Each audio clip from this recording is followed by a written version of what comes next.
This old man was a legendary hunter. He had already conquered impossible dungeons. Now nearing 100 years old, he had retired and been forgotten. But one day, the insects invaded. After being defeated, he received the blessing of immortality. As a result, he regained the appearance of an 18-year-old and shocked the entire hunter industry. Suddenly, the entire world just changed overnight, and monsters started appearing all over the place. At the same time, some people gained powers that surpassed human limits. Known as hunters, they risked their lives fighting against the monsters. In front of a gate, a crowd waited anxiously for any news. Then, someone points and shouts that a person was finally coming out of the gate. Emerging from inside the portal, he appears impressively before them. Carrying his sword, he watches the gate close right behind him. With the dungeon cleared, everyone there starts celebrating the great achievement. Introduced as Guak Pilseong, he was the one who cleared countless impossible dungeons. 10 years later, he insists, saying his name is Guak Pilseong. Not believing him, the nurse responds mockingly that, yes, sure it was. Then another nurse arrives, asking his colleague what happened there. He explains that the patient always says he's the famous Guak Pilseong. Discussing it, they question why someone so incredible would be in a nursing home. Mocking him, one nurse supposes he was a con artist, and the other agrees. Complaining, the nurse says if he were a hunter, he wouldn't be stuck there. Then, they look back and see the old man approaching them. Worried, the nurse runs up to him and asks if he's okay. Trying to warn him, he tells the nurse to run away from that place immediately. Then, a giant monster appears by surprise, scaring both men. Grabbing the patient, the monster lifts him up while he screams for help. With a quick blow, the monster ends the patient's life. Seeing the scene, the nurse falls backward, completely terrified by everything. Cornered, he desperately screams for the monster not to come any closer. Suddenly, the old hunter leaps toward the giant monster. With a single strike, he pierces the monster's head without hesitation. Still on the ground, the nurse stares at the old hunter completely in shock. Irritated, he yells, asking what he's doing, and tells him to get up now. Then he warns there are more of them, telling the guy to get the others. Desperate, the nurse asks what he can do alone against them. With a serious look, he responds that he'll do whatever's within reach. Then he turns and walks outside, leaving the nurse behind. Shocked, the guy wonders if he really is the hunter Guak Pilseong. Changing scenes, several monsters exit a portal in the middle of the forest. Observing everything from above, he spots the monsters moving through the area. Outraged, he questions how the association allowed the monsters to spread. Meanwhile, the insects keep moving in groups through the wooded area. Suddenly, one of the monsters notices his presence on top of the rock. Realizing he's been seen, he says it's time to stretch. Jumping from the rock, he advances toward the monsters to attack first. Hitting the insect, he lands a precise blow right on the creature. In response, the monster lets out a scream and stares at the hunter with rage. Shouting, he tells the filthy insects to take that hit and get lost. With a powerful blow, he finishes them all off. After a while, he stands still, surrounded by the monsters he defeated. Breathing deeply, he complains that he's getting too old to get tired from insects. Lamenting not being 10 years younger, he notices something strange approaching. Turning quickly, he's startled by the presence that emerges behind him. Before him, a giant mantis monster appears menacingly. Staring at the creature, he asks if that huge thing is their leader. Then the monster just stares at him in silence before preparing its attack. With a quick movement, the monster advances, delivering a blow in his direction. Being hit head-on, he's thrown far away by the force of the blow. Fallen on the ground, he coughs while the monster prepares to attack again.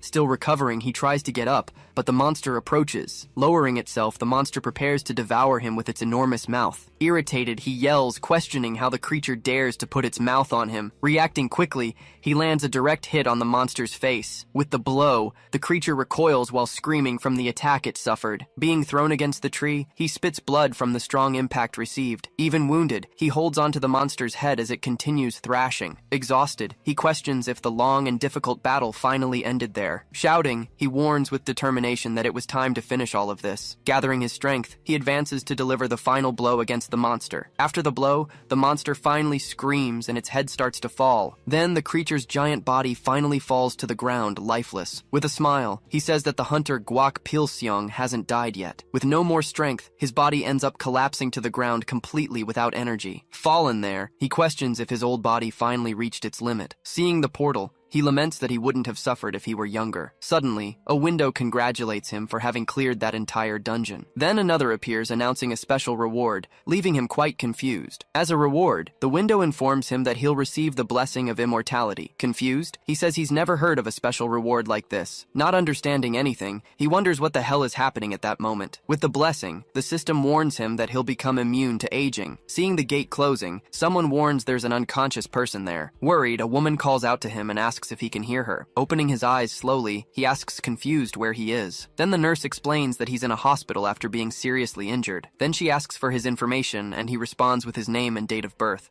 Shocked by the year, she asks if he really was born on that distant date. Irritated, he questions if the girl is deaf and how many times does he need to repeat. Affirming, he yells that yes, he's 83 years old. Cutting to a new scene, the story continues the next day at the city hospital. Still confused, she asks if he's serious about being 83 years old. Confirming once more, he asks how many times he'll need to repeat the same thing. Joking around, he says it's no surprise she's shocked by his appearance. At that, he freezes, completely shocked by what she just said. Running to the window, he stares at his own reflection and goes speechless. Going to a mirror, he screams desperately, wanting to know what happened. Seeing the scene, the nurse concludes that the young man hit his head hard. Then she warns that she'll get a doctor, asking him to wait right there. At that moment, he has a memory of what his body was like before all this. Then he starts wondering if what he saw before wasn't an illusion. He reflects that he's seen rewards like abilities, but never a divine blessing. Being one that reverses time, this was something surreal to him. Still in front of the mirror, he keeps thinking about what he should do. Deciding what to do, he figures it's better to go ask someone for help right away. Calling for Mr. Guak Pil-seong, the nurse enters the room to see him. Seeing the empty bed, she wonders where he could have gone. Arriving at another place,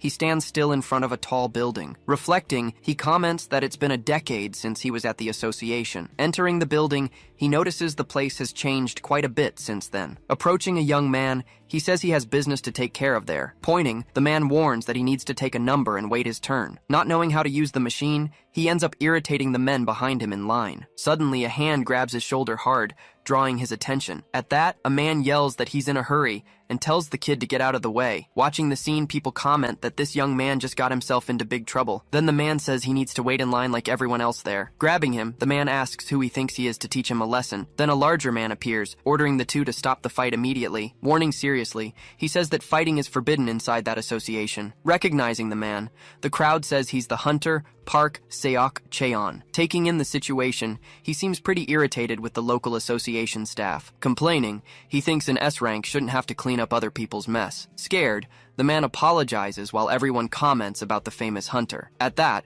someone comments that he's the true symbol of masculinity present there. Feeling flattered, he thinks he really likes being called that. Analyzing his face, the young man tries to remember where he knows him from. Staring at the young man, the hunter also wonders where he's seen him before. After a moment, he finally remembers the old name, Park Da-bin. Pointing, he asks out loud if his name isn't Park Da-bin. Not understanding, people wonder if he just called the hunter that. Then he asks how long it's been since they've seen each other and how time has passed. With great anger, the hunter stares at the young man without saying a single word. He questions how that brat knows his old and forgotten name. With a smile, he says he has something very important to ask him. Losing his patience, he grabs him by the collar and yells that that's enough. Then he asks who the hell the brat thinks he is to do that. With a smile, he comments that the other got rougher since last time. Then he reminds the hunter that fighting inside there is totally forbidden. Recognizing the mistake, he admits that maybe he got a little too excited. Calling the young man, he orders him to follow so they can go somewhere else. As they walk, he tells the young man he's going to leave a warning. With a threatening look, he warns not to even think about trying to run from him. Seeing the situation, he just sighs, showing a certain weariness with all of this. Changing locations, the two now face each other in a huge training arena. Surprised, he asks when the association installed a facility like that there. At that, he explains that this is an area designated for training fights. Then he asks who he is and how he knows that old name. He introduces himself as Guak Pil-seong, saying that some things left him like this. Noticing the hesitation, he says it looks like the young man won't answer. Saying he tried to resolve things peacefully, he prepares to start the fight now. Advancing, he yells that the other will tell everything after a few blows. But the young man dodges the strike, questioning why he's so nervous. Surprised, he wonders how his attack was dodged so easily. Then the young man advises him to be more relaxed at his advanced age. Saying that's enough fooling around, he becomes intrigued with the mysterious young man. Using his ability, he transforms into a werewolf right in front of him. Fully transformed, he warns that from now on, he'll fight for real. Shouting, he challenges the young man to dodge the next strike that's coming. With a leap, he advances quickly to deliver a new powerful blow. With a quick movement, he manages to stop the werewolf's strike easily. Impressed, he stares at Guak without believing what he just saw. Warning that it's going to hurt, the werewolf prepares an even stronger attack. Leaping toward him, the werewolf advances with a sequence of strikes. Taking the blows, he's hit squarely by the entire sequence of attacks. With the impact, he's thrown hard against the arena wall. The collision creates a huge crater, raising a large cloud of dust. Landing on the ground, the werewolf observes the result of his powerful attack. He then says that maybe he went overboard a bit without even noticing. Coming out of the dust, he says they can't resolve things with words. Flying toward him, the young man advances to deliver a quick counterattack. Shocked, he can't believe his S-rank attack didn't even scratch him. Warning that it's going to hurt, he prepares to deliver a decisive blow. With a single strike, he hits the werewolf square in the face. Being thrown back, he's hurled far with the force of the blow, falling to the ground, already completely defeated. Looking at the body on the ground, he stays silent for a moment. Worried, he wonders if maybe he went overboard a bit with the strength. In a flashback, Park Dabin thought that raw power didn't match beauty. Then he hears his master Guak Pilsong calling for him from afar. Sitting on a pile of monsters, he asks if the boy is feeling all right. Relieved, he calls out to his master, realizing his worldview changed right there. Walking toward him, the master approaches so they can talk better. He then begins to speak about what pure and strong power really is. Saying he needs to exercise more, he calls that beautiful. Back to the present, Park Seok-cheon slowly starts waking up on the ground. Approaching him, Guak asks if the man is finally waking up now. Opening his eyes, he calls for his master, still feeling quite confused. Seeing he's all right, the boy says luckily he seems alive. He then asks if he taught him to attack someone he hadn't seen in 10 years. Asking how he is, he says it looks like he didn't get beat up enough. After hearing everything, he understands what happened and mentions the blessing. Explaining, the other says the blessing is a passive ability that's always active. Saying it's the first time he's heard this, he doesn't seem to know much. Shirtless, the other apologizes for not having been much help. Irritated, he yells, telling the other to put on some clothes so they can talk. Telling him not to worry, he says he's happy to be young. Then he suggests the master should go back to being the famous hunter he was before. With a serious look, he calls him by his old name, Dabin. He then warns that he prefers no one knows he's finally returned. Questioning the reason, he asks why he retired without telling anyone. Bringing up the past, he mentions names of old companions, leaving the other shocked. With a sad look, he responds that it would be impossible to forget any of them. Remembering the past, he tells how they all sacrificed themselves to protect him. Shouting, he says he would do the same because the master was important to everyone. He then falls silent, just waiting for the rest of the full explanation. Continuing, he explains that his existence became too important to people. Questioning, he asks if it was right for an old man to live sacrificing the young. In a flashback, he says he fears the same will happen if he returns. Hearing the master, he agrees to keep his identity secret for now. Then he asks what the master's plans for the future are now. At that, Guak says he actually has a favor to ask of him at that moment. Changing scenes, he shows his D-rank bracelet on his wrist. Now in the forest, he comments that this makes identifying everyone's ranks easier. He then falls silent for a moment, just staring at the area around him. Back to the conversation,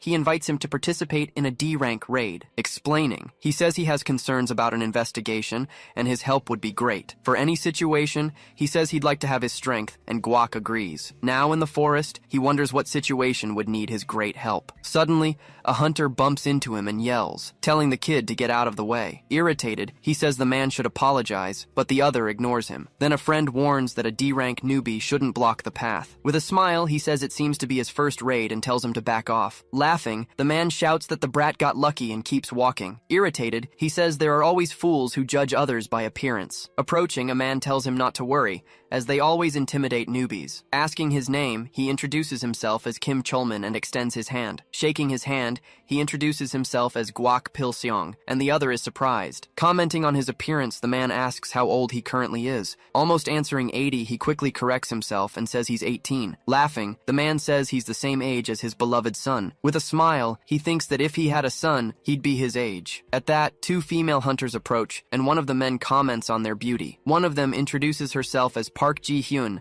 and says her friend's name. Approaching him, the girl asks if his name is Guak Pilseong. Getting quite close, she says it's a pleasure to meet him for the raid. Startled, he asks what she's doing, and she says it's her greeting. Then the other hunter approaches, calling out Pilseong's name and staring at him. With a smile, the man praises his youth, leaving him quite irritated. At that, he hears someone calling him, but doesn't recognize the person approaching. Suddenly, a man in a suit appears in front of the group of hunters. Staring at the man, he asks who he is and what he's doing there. Introducing himself, he says he's Kim Taejin, the leader of that day's raid. With a wave, he greets him, and the leader says he hopes they'll work well together. Then the leader asks what his relationship is with the hunter Park Seok-cheon. Awkwardly, he makes up that he's a friend of the cousin of a relative's brother-in-law. With a shout, the leader orders all hunters to gather immediately. He announces he'll start the briefing before they enter the D-rank gate. Before the gate, he introduces himself again as the leader of that specific raid. Speaking to the group, he says most there are newly awakened hunters. He believes all D-rank hunters have the potential to climb higher. At that, he comments that he knows some there are about to be promoted. Finishing up, he warns that D-rank dungeons can be quite unpredictable for everyone. Therefore, he orders everyone to follow his commands for the raid's success. Mocking, one of the hunters thinks it's all overkill for a D-rank dungeon. Responding, he says it's wise to be prepared, leaving the other quite irritated. Shouting, the hunter tells him to shut up and stop the conversation. Then their leader asks what a newbie would know about fighting in dungeons. Saying the experienced should lead, he ends the discussion among the hunters. While the others praise the leader, he just sighs, thinking they're all fools. Finishing the conversation, the leader says the briefing had finally ended there. With a smile, he invites everyone to finally enter the dangerous dungeon together. Entering the portal, they come face to face with a large desert. Park Ji-hyun complains it was too hot,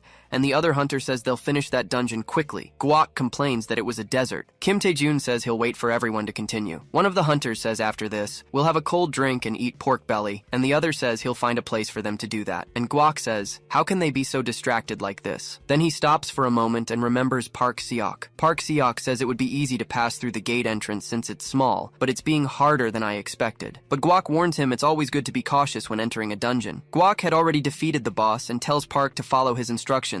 He remembers that in the old days, the difficulty of dungeons was judged only by the gate's size, so everyone acted cautiously until conquering them. And now that we can know the dungeon's rank before entering, no one seems nervous anymore. Guak wonders if that's how things work nowadays, while calling the leader. He asks the leader how difficult this D-level dungeon was, and the leader asks if that was his first dungeon entry. The leader answers that that dungeon was for D-level hunters, and tells Guak he doesn't need to worry too much, because even C-class hunters like me participate as leaders, as a precaution.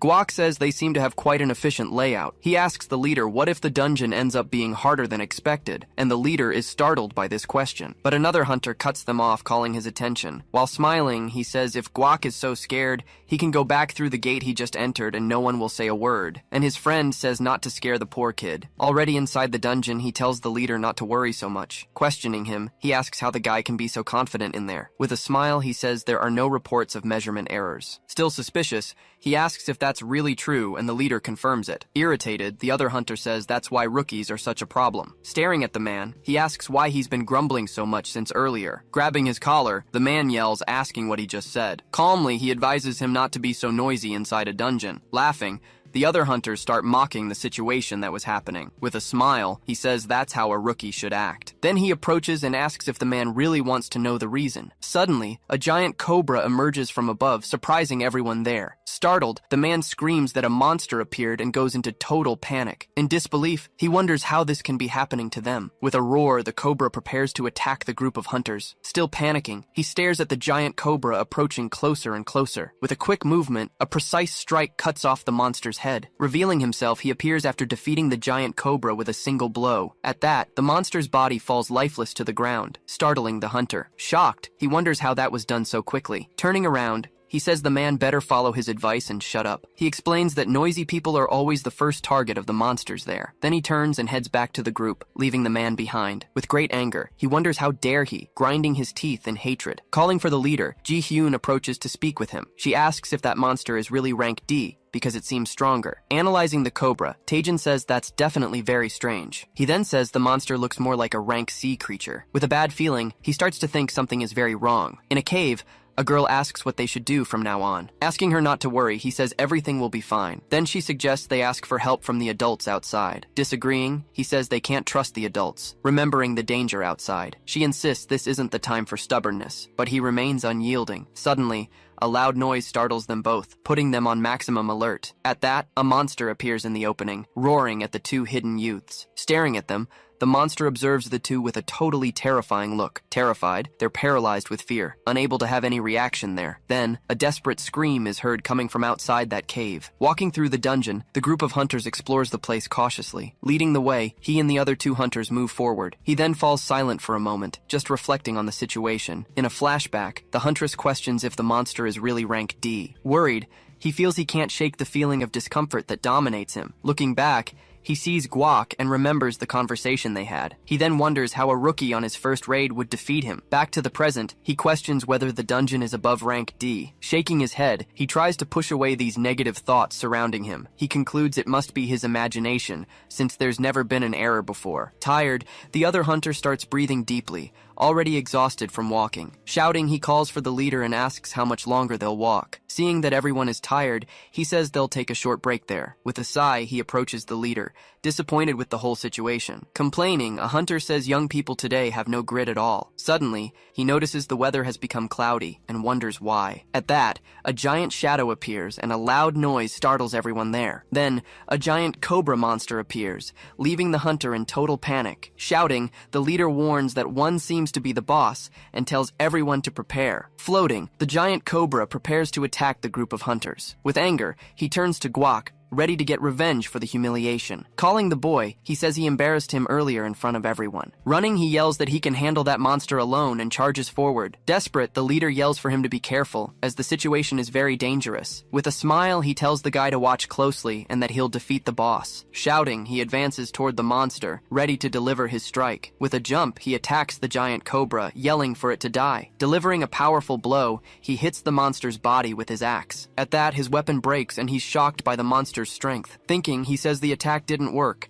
and that attacking recklessly is foolish. Observing, he sees the hunter standing still while thinking his mindset is wrong. Facing the monster, the cobra prepares to attack the hunter who's paralyzed. With fear, he thinks he's screwed and there's no way to escape anymore. Then the cobra rapidly advances to attack the hunter with its giant mouth. With a quick movement, the leader saves him, hitting the hunter and pushing him. Worried, he asks if the hunter is okay after everything that happened. Observing the scene, he realizes the hunter seems to be fine and feels relieved. Ordering everyone to stay back, he prepares to face the monster alone. As the only rank C hunter, he says he needs to defeat the monster there. Running, he advances toward the cobra to deliver his first attack. Shouting, he leaps and prepares for a powerful blow against the monster. With his sword, he lands a direct hit on the monster's body. Realizing the ineffectiveness, he sees his attack isn't working either. Shouting, he remembers he needs to aim for the head to defeat it. Focused, he prepares to attack the weak point of the giant monster. Looking at the head, he wonders if he can hit that specific point. Running across the monster's body, he advances to attack the cobra's head. Leaping, he prepares to deliver the final blow against the monster. Shouting, he orders the creature to die and attacks with all his strength. With a precise strike, he hits the cobra's head with his sword. Falling to the ground, the monster's head separates from the body and spurts blood. Happy, the hunters celebrate that they finally managed to defeat the strong monster. Approaching, he asks if the leader is okay, and he says yes. Thanking, he says he survived and defeated the boss thanks to Guak Pilseong. Then, one of the huntresses asks if the dungeon has finally been cleared by them. With doubt, he looks around, but doesn't see any apparent change. Looking around, she asks why nothing is happening at that moment. Finding it strange, he says a message should appear after the dungeon is cleared. Worried, he wonders what's happening and if something could have gone wrong. At that, a giant stone monster emerges, leaving the group leader shocked. In disbelief, he realizes the monster they defeated wasn't the real boss. Seeing the confusion, he asks if the leader still hasn't understood the situation. He then insists, asking if the leader still believes it's a rank D dungeon. Shocked, he can't believe the association got the difficulty rating wrong. Suddenly, several other creatures emerge, surrounding the group from all sides. Desperate, a hunter warns that there are monsters right behind them and asks what to do. Thinking, he concludes that the dungeon is at least rank C or maybe even higher. Shouting, he orders everyone to fall back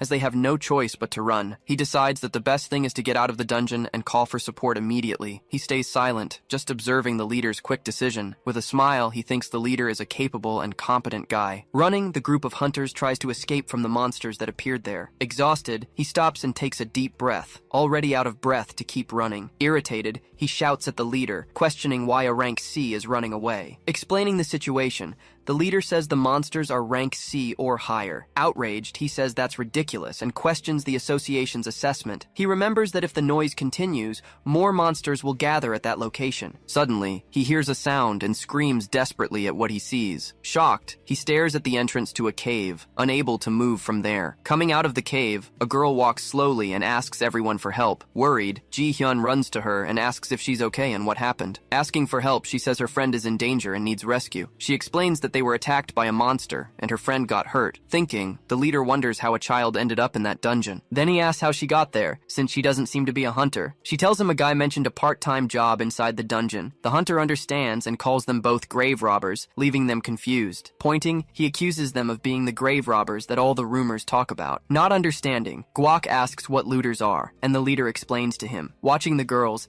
he thinks it's sad to see children risking their lives like this. Shouting, the man says the dungeon was destabilized because of the two girls. Disagreeing, the leader says the monsters are a different problem from the children there. Not knowing what to do, one of the hunters asks the leader what the next step is. Discussing, they debate whether or not to save the children in that situation. Thoughtful, the leader faces the dilemma, but is interrupted before deciding. Calling the leader, he volunteers to go rescue the children alone. Worried, the leader says the idea is too risky for him. He then questions if they should abandon the children and suggests he go alone. With a smile, the other hunter says he won't stop him from dying. Asking the leader to take the others, he says he'll save the children. Impressed, the leader realizes that trusting the guy is the best option there. Agreeing with the plan, he says he'll leave everything in Guak's hands. Approaching the girls, he says he'll carry the one who's hurt. Calling to him, the girl approaches and stares at him with a serious look. With hope, she asks if he's really going to be able to save her friend. With a smile, he guarantees he'll save her, no matter what happens. Then, he prepares himself while the rest of the group continues on their way. Mocking,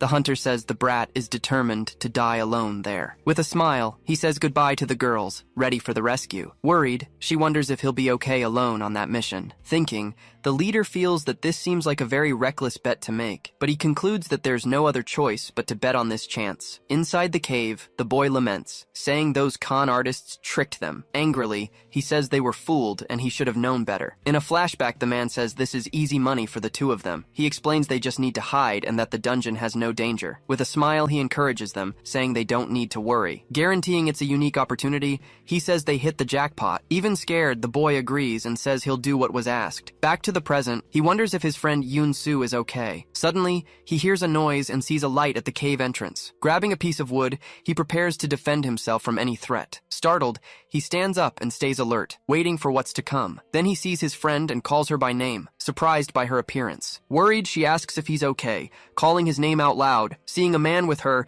he asks who it is. Feeling confused, she explains that he's a hunter who came to save them from danger. Questioning, he asks if that kid is really a real hunter. Irritated, he hits him and shouts asking who he's calling a kid. Scolding, he says a student should be at home studying. The girl explains she ran away from home and had no choice but to accept. Angrily, he thinks it's unbelievable that they tricked those poor children. Calling the two, he tells them to go join the others to get out. Suddenly, a monster appears at the cave exit, blocking their way. Terrified, they face the giant snake, which prepares to attack the group. Screaming, the girl warns that a monster is in front of them. Desperate, irritated, the boy says he thought they had managed to escape the danger. Asking them to go, he says his leg is injured, but she refuses to leave. With a smile, he tells them not to worry, because he won't leave them behind. Shouting, he asks what the hunter is doing and tells him to run. Commenting, he says the boy has a lot of audacity for someone so young. He then says that children should be protected by adults, leaving the boy shocked. Shouting, he guarantees he'll protect them and advances against the giant monster. Meanwhile, the other hunters keep running through the dungeon,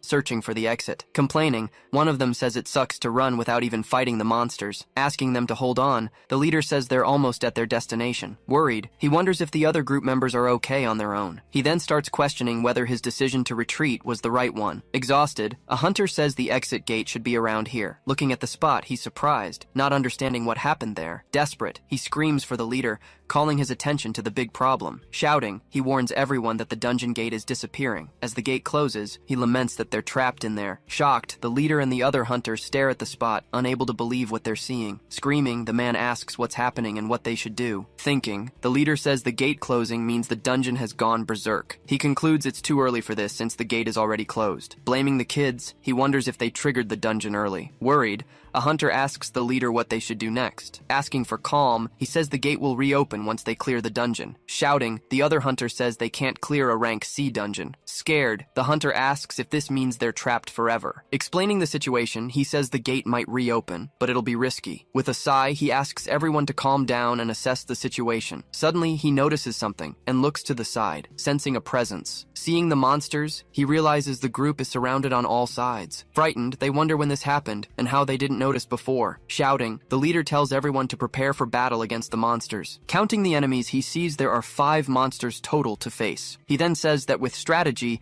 even rank Ds can handle them. Asking for support, he says he'll take the lead in the attack against the creatures. With his axe, the other hunter prepares for battle, but seems hesitant. Screaming, he charges forward and prepares to attack the first monster that appears. Leaping, he moves to attack the 2 snakes in front of him. With a quick strike, he cuts off one of their heads without any difficulty. Then he notices a monster behind him and blocks the attack. Screaming, Yunji offers to help the leader in battle. Right then, she attacks the monster and draws its attention. Shouting, the leader says her opponent is him and defends her. Advancing, he attacks the giant cobra and cuts off its head with 1 strike. Falling to the ground, the cobra's head separates, and he defeats another one. Looking back, he sees that now only 3 monsters remain to defeat. Thinking, he says it's tough, but the situation is still manageable. With a smile, the other hunter says a rank C monster is no big deal. Suddenly, he stops and looks back, sensing something strange happening there. Then the cobra heads regenerate, transforming into a hydra. Shocked, he wonders what that is and if it could be the boss. The leader questions why the boss would be here, so close to the entrance gate. Then, the monster attacks and throws the hunters away with its strength.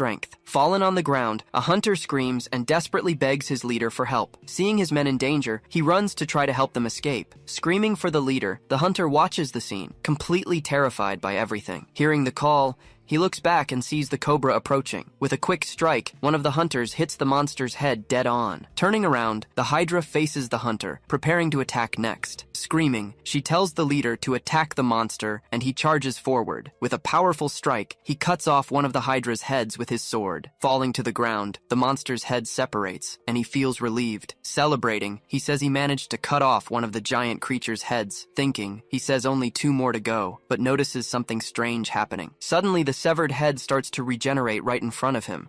With a roar, the head forms, and he's shocked by the scene. Facing the hydra, he realizes his effort was in vain and despairs. He then realizes he made a mistake thinking the head was the weak point. Preparing himself, he turns to face the monster once more. Being attacked, he tries to defend himself, but is hit head-on by the monster. With the blow, he's thrown hard against the wall. Worried, the hunter screams for the leader, seeing that he's badly injured. Turning around, the monster faces her, preparing to attack next. Terrified, she's paralyzed with fear, unable to react to the monster. Advancing, the hydra attacks, but she's saved by someone who pulls her. Shocked, she's held by Guac, who protects her from the monster's attack. Asking her to hold on, he grips her firmly, ready for battle. With a leap, he moves her away from danger, placing himself in front of the monster. Holding the hunter, he faces the giant hydra, preparing to fight. Asking if she's okay, he looks at her with a smile and she recognizes him. With a smile, he says she worked hard and that she can leave it to him. Pulling back with the hunter, he prepares for battle against the monster. With a smile, he asks if she got hurt and she says no. Seeing the scene, the leader recognizes him, calling out the name Guac Pilsung. Worried, he asks about the children and why Guac is there now. With a smile, he warns that the children are safe and there's no need to worry. He then says that, more importantly, they have a bigger problem to solve. Looking at the hydra, he says a dungeon break is imminent. Apologizing, the leader admits his judgment of the situation was wrong. He says it's all right and the fault wasn't the leader's. After all, he concludes the situation was too much for a rank C hunter. Praising him, he says the leader worked hard and did enough there. Facing the hydra, he prepares to finally begin the battle against the monster. With a smile, he says he'll take over the fight from that moment on. Drawing his knife, he advances toward the monster with a quick movement. Running, he prepares to attack the giant hydra with all his strength. Jumping, he dodges the monster's attack and prepares to counter. With a quick strike, he cuts off the monster's head, but it regenerates. With a roar, the hydra recovers and stares at him, ready to attack again. Shouting, the leader warns that it's useless as the creature's head regenerates.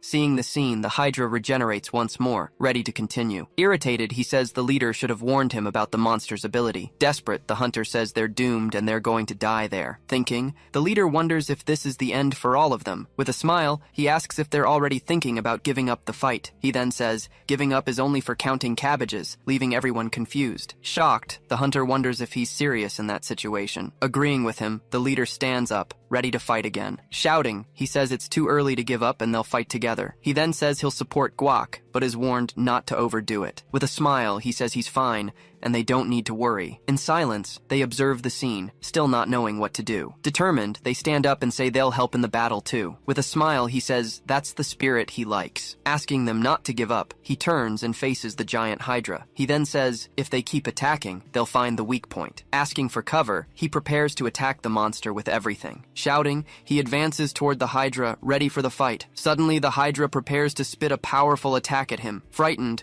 the leader shouts that the monster is about to attack with everything. With a fire attack, the Hydra hits him dead on with its breath. Worried, the leader shouts Guok's name, seeing the desperate scene. Being thrown backward, he's hit square by the fire explosion. After the attack, the Hydra's heads roar, victorious with the blow. In the midst of the fire, he stands up, ready to continue the battle. Shouting, he says the monster's attack is useless against him. Jumping, he dodges another attack and prepares to counter. With a spinning strike, he cuts off all 3 of the Hydra's heads at once. With that, the Hydra's body falls to the ground, finally defeated by him. Shocked, the hunter asks if he's really a rank D like all of them. Sighing, he breathes deeply, feeling the fatigue from the intense battle he fought. With a serious look, he faces the smoke rising from the monster's body. He then falls silent, just watching the situation unfold before him. Irritated, he says the continuous regeneration of that creature is frustrating. Suddenly, he notices something strange and looks to the side, sensing a presence. Observing, he sees the monster's body bubbling and preparing to regenerate. With a smile, he says that, in that case, he has a plan to act. Jumping, he scales the cavern wall and prepares for an attack from above. Climbing the mountain, he cuts a rock to fall on top of the Hydra. The hunter and the others look at the scene, still in shock. Suddenly, a system window appears, surprising all the hunters. The message informs that the dungeon has been cleared and she's left speechless. Happy, everyone celebrates, shouting that they finally managed to clear the dungeon. With a smile, the leader says they really managed to overcome the challenge. Grateful, they acknowledge they wouldn't have survived without Guok's help. With that, the dungeon gate reappears, opening in front of everyone. On the other side, Guok appears and asks if everyone is okay and safe. With a smile, the leader responds yes and thanks him for all the help. With a smile, he calls everyone to finally go home and rest. At the Blue Sky Guild, a man carefully reviews a report. Pointing at it, he asks what this absurd report he received is all about. Questioning, he can't believe a rank D hunter cleared the dungeon alone. In another room, Hunter Kim Tae-jun listens to his superior's questions. Confirming, he says the report he wrote is completely true. He then insists they should recruit Guok Pilseong to the guild. Angrily, the superior says that's enough of that conversation and ends the discussion. He questions whether such a talented hunter would remain unknown for so long. Speechless, the hunter doesn't know what to answer and falls silent. Ordering him out, the man says he'll pretend he never saw the report. Understanding the order, he leaves the room, leaving the superior alone. Sitting in his chair, the man turns and looks to the side. He then falls silent for a moment, just reflecting on everything. With a sigh, he turns and prepares to speak with someone. Tired, he says the old man can come out and show himself now. Coughing, he emerges from behind the door, revealing himself to the guildmaster. Asking if the hunter has left, he's told yes, and that there are no problems. The guildmaster says he caused quite a commotion with his actions. Irritated, he questions whether he should have stood by while people died there. Tired, the master says the incident exceeded his expectations and asks about the report. He confirms there's a problem with the dungeon ranking and that the association knows. Saying there's another problem, he leaves the guild master curious. He reveals that the association is behind the scammers who deceived the children. Shocked, the master asks if this is true and how he discovered everything. With a smile, he says he raided their base and uncovered the truth. Angrily, the guild master punches the desk, calling them scoundrels. He concludes the association won't admit their mistakes to maintain their authority. Agreeing, he says that's probably true and expects a solution. Questioning, he asks if they're just going to stand by and watch it all. Explaining the situation, the master says unfortunately they don't have enough evidence. He says the association's power has grown and they need to be cautious. With a smile, the master reminds him he always said, haste makes waste. Agreeing, he says they need to be careful and analyze the raid records. He then says that's difficult, leaving Guok confused by the response. The master reminds him that as a rank D, he can't access those records. Shocked, he remembers that only rank C or higher can view the records. Complaining, he says it's exhausting having to keep his identity secret. With a smile, the master says it's the perfect moment for something. He then hands a paper to Guok, leaving him curious about the content. Changing scenes, we see the Hunters Association with many hunters in line. A long line forms at the association entrance for the promotion exam. An instructor asks all exam participants to line up in order. In line, the huntress waits, looking nervous about the exam she's taking. She thinks it's her first exam and that gaining experience is what what matters. Looking around,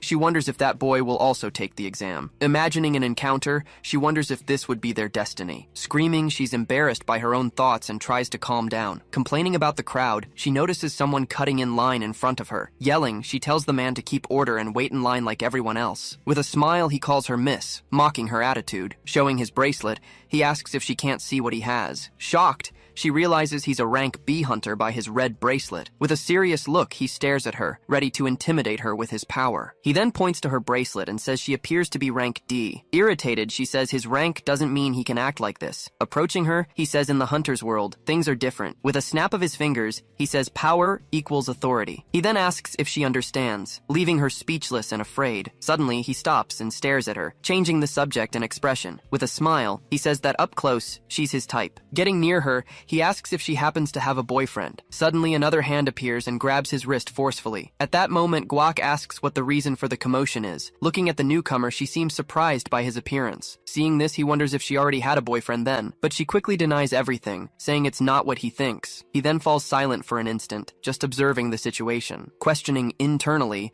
he wonders if the guy is also a rank D. Pointing to his arm, he asks if he can't see the rank B emblem. Responding calmly, he says he can see the emblem perfectly well. Still, he continues with a smirk, finding all of this interesting. Then he asks how he dares hold his arm like that without fear. Firmly, he continues holding the man's arm, who can't break free. He then realizes he tried to pull away, but the arm didn't move. At that, he questions whether this guy is really a rank D hunter. Touching his shoulder, a person asks Hunter Bak Sang-hyuk to stop. Turning abruptly, he yells, asking who else wants to challenge him in this mess. But at that moment, two security guards from the venue appear behind him. Carrying the man, they ask him to keep order, or he'll have to leave. While being dragged away, he yells, saying he'll remember everyone there. Seeing the scene, the guy calmly comments that the man is an idiot. She then turns and thanks him for helping with the situation. Confirming yes, she says exams are rare, and she decided to try. Then she admits she might still be too weak for rank C. At that, he touches her shoulder to get her attention. Saying not to worry, he tells her she'll do well. She awkwardly agrees,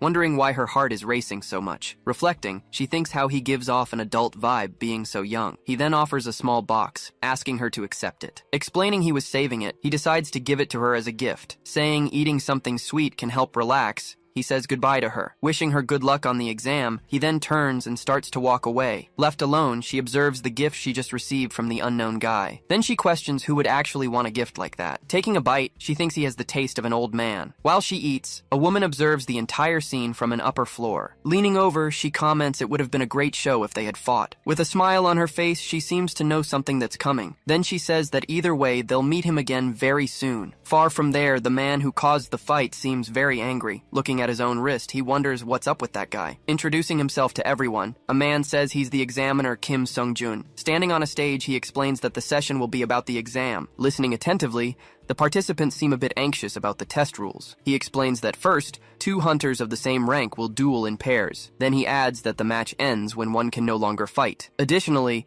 the winner will be evaluated in a duel with a supervisor. One of the hunters then questions if he won't be promoted if he loses the fight. Answering the question, he says that promotion is still possible without victory. Finishing the explanation, he wishes good luck to all the hunters present. With his back to everyone, a bald man gives a somewhat sinister laugh. Turning forward, he says that finally the big day has arrived for him. Remembering a dungeon, he says his magic power has gotten much stronger. Surrounded by other hunters, he thanks the boy for clearing the dungeon. With a confident smile, he wonders who his opponent in the fight will be. To his surprise, he sees that his opponent is precisely the guy in the hat. Touching his opponent's chin, he asks him to take good care of him today. Realizing the situation, the man laments, saying goodbye to his rank promotion. Switching to another arena, a huntress fires a powerful strike against her opponent. Even with his arm injured, the man continues holding his dagger and facing her. Then she prepares her bow again, aiming with great concentration for the next strike. Firing the arrow, a swift strike advances in the direction of the hunter in the cap. At that moment, the guy gets a shocked expression seeing the strike. Being hit, he can't avoid the powerful strike coming in his direction. With the impact, his body is thrown backward with great violence. Completely defeated, he lies on the arena floor floor, unable to move. Announcing the result, the examiner declares that the huntress Kim Ji-hyun has won. Still processing the victory, she stays silent, looking at her bow. Then she wonders how that happened, and if she was always so strong. Coming from behind, the guy says it seems she managed to win her fight. She then asks him if he was also victorious in his combat. In the other arena, the examiner asks the defeated hunter to finally get out of the way. Talking with the guy, she tells him that something seems a bit strange. Looking at her own hand, she says she suddenly feels incredibly strong. With a smile, he says that's natural because of the last dungeon. He then asks if she knows that you also absorb power from monsters. Explaining better, he says that stronger dungeons guarantee more magic power. Completing the reasoning, he states that's why she feels stronger. Very excited, she realizes that this way she can become a C-rank hunter quickly. Interrupting her, he shouts for her to wait, leaving the girl very startled. He then says that surviving the last dungeon was simply a stroke of luck. Warning about the danger, he says that kind of thinking is very dangerous. While taking the scolding, she wonders why she feels reprimanded by him. Arriving suddenly, a woman asks what the reason for all that commotion is. Smiling, she asks if by any chance they're having a couple's quarrel. Shouting, he denies everything and says he was just reprimanding the girl for her ideas. Apologizing, he says he's very sorry if they were making too much noise. With a smile, she responds saying that he's a very interesting person. Calling him by name, she asks if he's the hunter Guak Pil Seong. Completely surprised, he asks if she happens to know him from somewhere. Recognizing the woman, he wonders what the S-rank huntress is doing there. Introducing herself, she says she's Yu Sun Young, the person in charge of the promotion test. Still confused, he asks if she has any business to deal with him. Looking at him, she says she heard a very interesting rumor recently. She then tells the rumor about a newbie who cleared a dungeon alone. Hearing the conversation, the people around wonder if he's the protagonist. Worried, he asks the real reason she's looking for him there. At that moment, she offers him the chance to be promoted to B rank. Then she says it seems like a tempting offer if the feat is true. Refusing the offer, he says he's satisfied, but the girl beside him celebrates. Suddenly, a man approaches saying that then he'll be his opponent. Remembering the rules, he says that for the B exam, you need to fight with a hunter. At that, the guy remembers the encounter he had with him a little earlier. With a smile, he says he didn't expect the hunter from the rumors to be him. Observing the man, the others comment that his skills are almost A-rank level. Thanking for the help, she ignores the guy who tries to refuse the promotion test.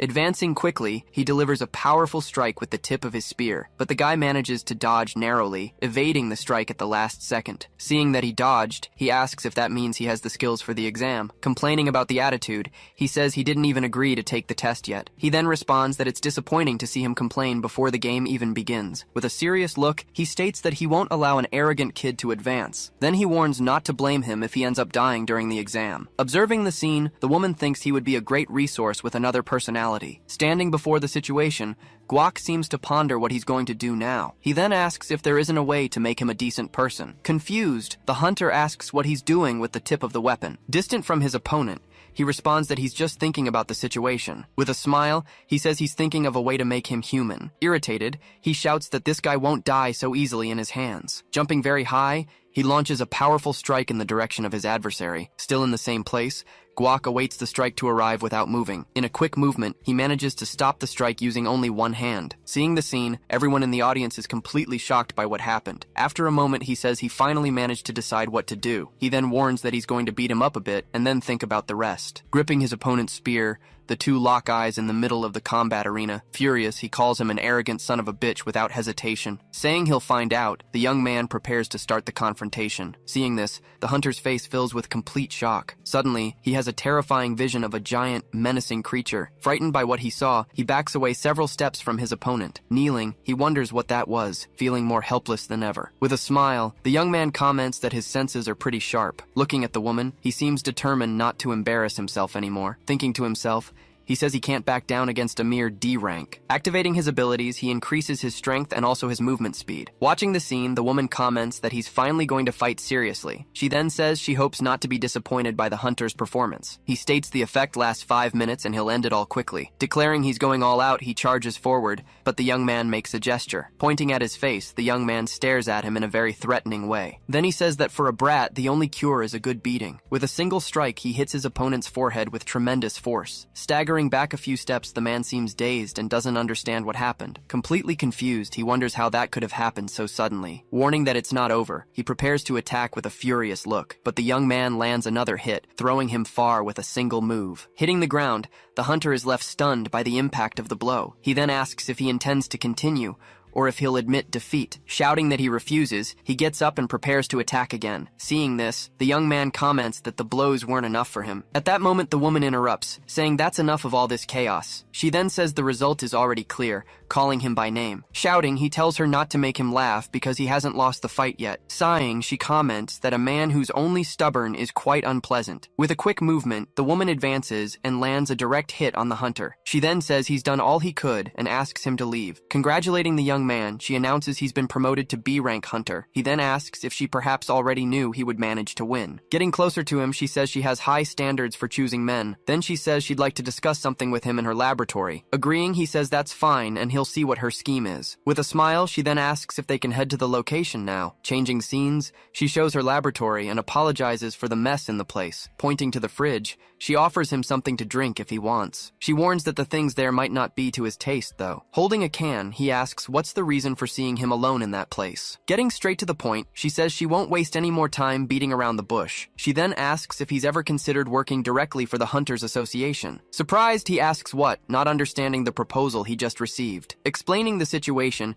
she says the association needs promising hunters like him. He then asks why she's making this offer to someone like him. With a smile, she says of course there's a reason for all this. Walking through the laboratory, she goes to an object that was covered by a cloth. Removing the cloth, she reveals a type of machine he doesn't recognize. She then explains that's an on-site dungeon classification meter. According to her, it was this device that brought the association to its current status. Thanks to it, hunters can face dungeons according to their level, but she warns the device isn't 100% perfect always. At this, he realizes the association seems to be aware of absolutely everything. She informs him the meter has an error rate of only 0.5%. Then she asks what would happen if the hunters knew about these errors. He says weak hunters wouldn't enter any dangerous dungeons anymore. Agreeing with him, she says that would bring losses in several different aspects. She then concludes by saying all this because of a simple error. He states that people have the right to know about that simple error. She then questions whether it isn't rational to choose the sacrifice of a few for the greater good. Repeating the word, he asks if sacrifice can be considered something rational. Then he argues it's only a sacrifice if the person does it by choice. Hearing his response, she observes him in silence for a brief moment. She then says she can interpret his words as a rejection of the proposal. Asking a favor, he tells her to pass a message to the highest authority. He then turns and sends a not-so-friendly message to the association. With a serious look, she thinks she needs to teach the young man a lesson. Leaving the building, he wonders what he should do from now on. At this, he worries about what Seok Cheon will say if he finds out everything. Suddenly, he stops upon hearing someone calling out to him on the street. The person asks if he's really the hunter named Guak Pil Seong, catching his attention. Turning around, he's surprised to recognize who was standing there in front of him. With a slight smile, the man stares at him after finally finding him again. In another scene, a person hands a report to their direct superior. Sitting in his chair,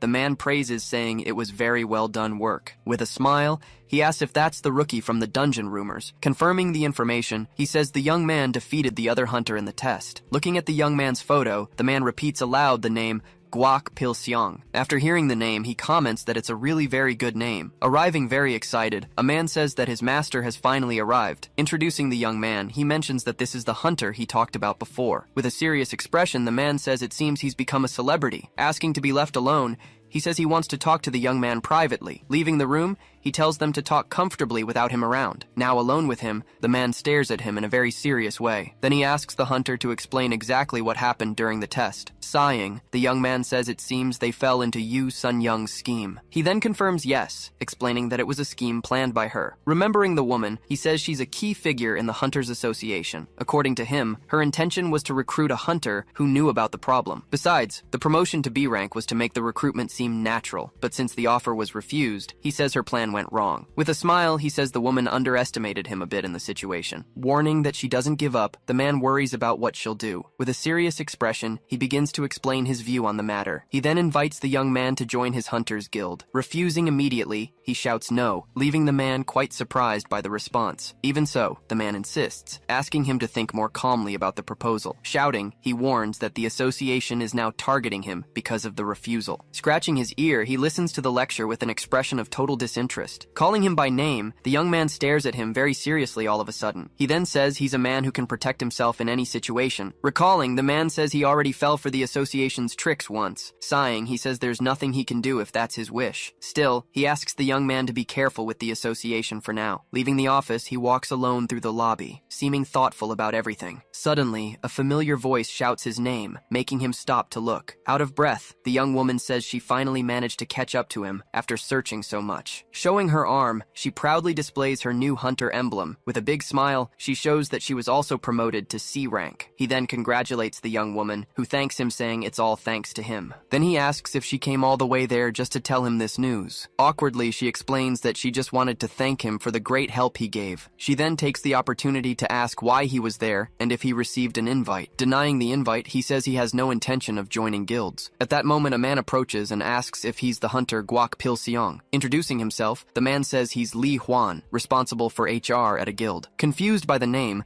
they ask about the Northern Lights Guild he mentioned. Explaining that the guild is 11th in the ranking, he invites him to join. After talking about the guild, he asks if the young man has already decided to join. Falling silent, he seems to ponder the invitation he just received. Apologizing, he says he doesn't intend to join any existing guild. Already turning to leave, he says he'll go if there's nothing else. Desperate, the man asks him to at least listen to their guild's presentation. Curious about the proposal, she asks what exactly this presentation would be. Explaining the event, he says they'll give a C-rank weapon for free. Very excited, she asks if it's serious that they'll give a weapon for free. Then she asks what the guild gets, and he says it's the honor. With a confused expression, the young man doesn't understand what's happening there. Pulling him by the arm, she says they need to go there right now. Pointing to the building, he shows where the young woman is taking him. Arriving at the location, she comments that there are many people as expected from a guild. Sighing, he tries to get the young woman's attention, who seems very excited about everything. Asking why she dragged him, he says she could have gone alone. She then remembers that just by listening, they'll get a free item. He finds it suspicious, but she says it's great to get a free weapon. Asking if the guild would lie,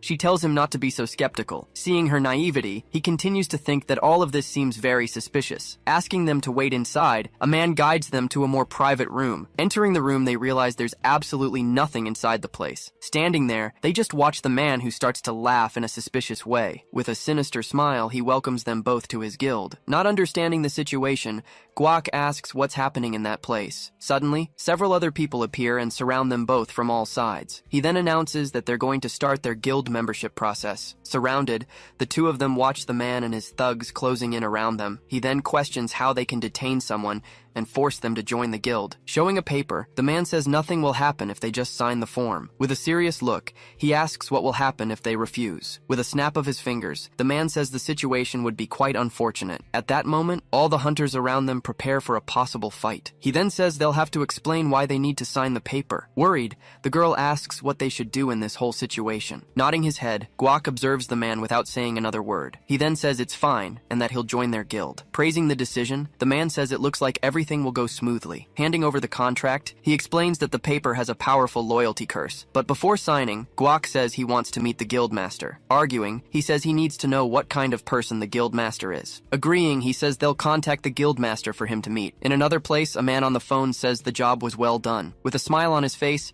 he warns that he'll arrive at the location very soon. Hanging up the phone, he seems quite satisfied with the result of that important call. In the room, the man announces that the guildmaster is on his way to them. At that moment, one of the men behind her gives a somewhat frightening smile. Apologizing, she regrets having dragged him into this whole mess. Saying it wasn't her fault, he explains that the target was always him. She then asks if he really plans to join that suspicious guild. Telling her not to worry, he warns her to protect herself first of all. Nodding her head, she just accepts what he says. Still nervous. Suddenly, a very loud laugh echoes throughout the room where they were. Appearing at the door, a man introduces himself as the Guildmaster of Northern Lights. Welcoming them, he enters the room and everyone bows to him. He then asks directly if that man is really the Guildmaster. Irritated, the other man yells for him to show more respect to the Guildmaster. Saying it's alright, he says he likes the young man's frankness. Touching his shoulder, the master says he has high expectations for the future. Grabbing his hand, he asks if the master deceives people this way. He then admits he did everything to manage managed to make his guild grow, but he regrets they never reached the top 10 due to lack of hunters. Welcoming him again, he hopes the guild will grow even more with him. He then asks if that's all he has to say before dying. Confused, the guild master asks what he just said to him. At that, one of the thugs says he's been arrogant from the beginning. With a quick movement, he grabs the arm of the man who was holding him. With a single blow, he hits the man and throws him to the ground. He then stands still, staring at the others after taking down one of the men. Shouting, the other man asks what he's doing at that moment. He then questions how they can call themselves a guild while threatening people. Pointing, he says they're nothing but bandits hiding behind the title of hunters. Screaming, he calls him a bastard and asks how he dares be so arrogant.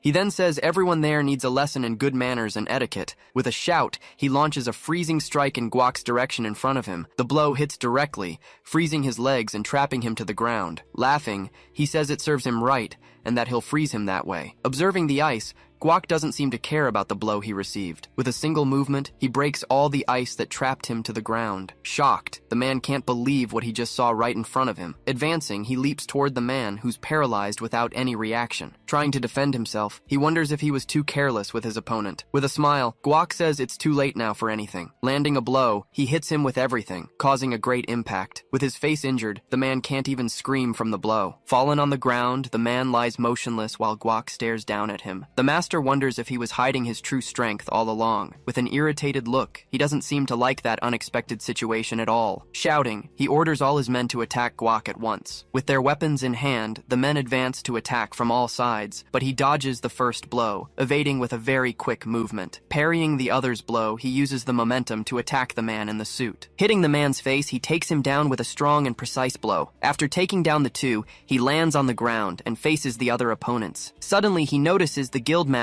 advancing from behind for an attack. The master then plunges his dagger into the ground, launching a powerful strike against him. With a backward leap, he manages to dodge the blow at the last second. Wielding the weapon, the master says that's enough of all that mess. Threatening, he says Guak has no more hope of surviving. Observing the weapon, he says it seems to be a very beautiful and interesting sword. The master then explains it's a legendary weapon from an S-rank dungeon. Calling him a brat, he says he compensates for his failures with weapons and tools. Yelling for him to shut up, the master advances to attack with everything. He then unleashes a sequence of blows, which are easily dodged by Guak. Not understanding, the master wonders why he can't land a single blow. Questioning if he doesn't realize, he says the weapon is useless without skill. He then prepares to attack again, with a look of pure rage. Offended by the words, he calls him a little bastard, quite irritated. Then he yells not to speak so carelessly and advances once more. Picking up a sword from the ground, he prepares for the opponent's blow. Using the sword, he blocks the legendary weapon's blow with surprising ease. He's then shocked that his weapon was stopped by such a simple one. Saying he needs a lesson,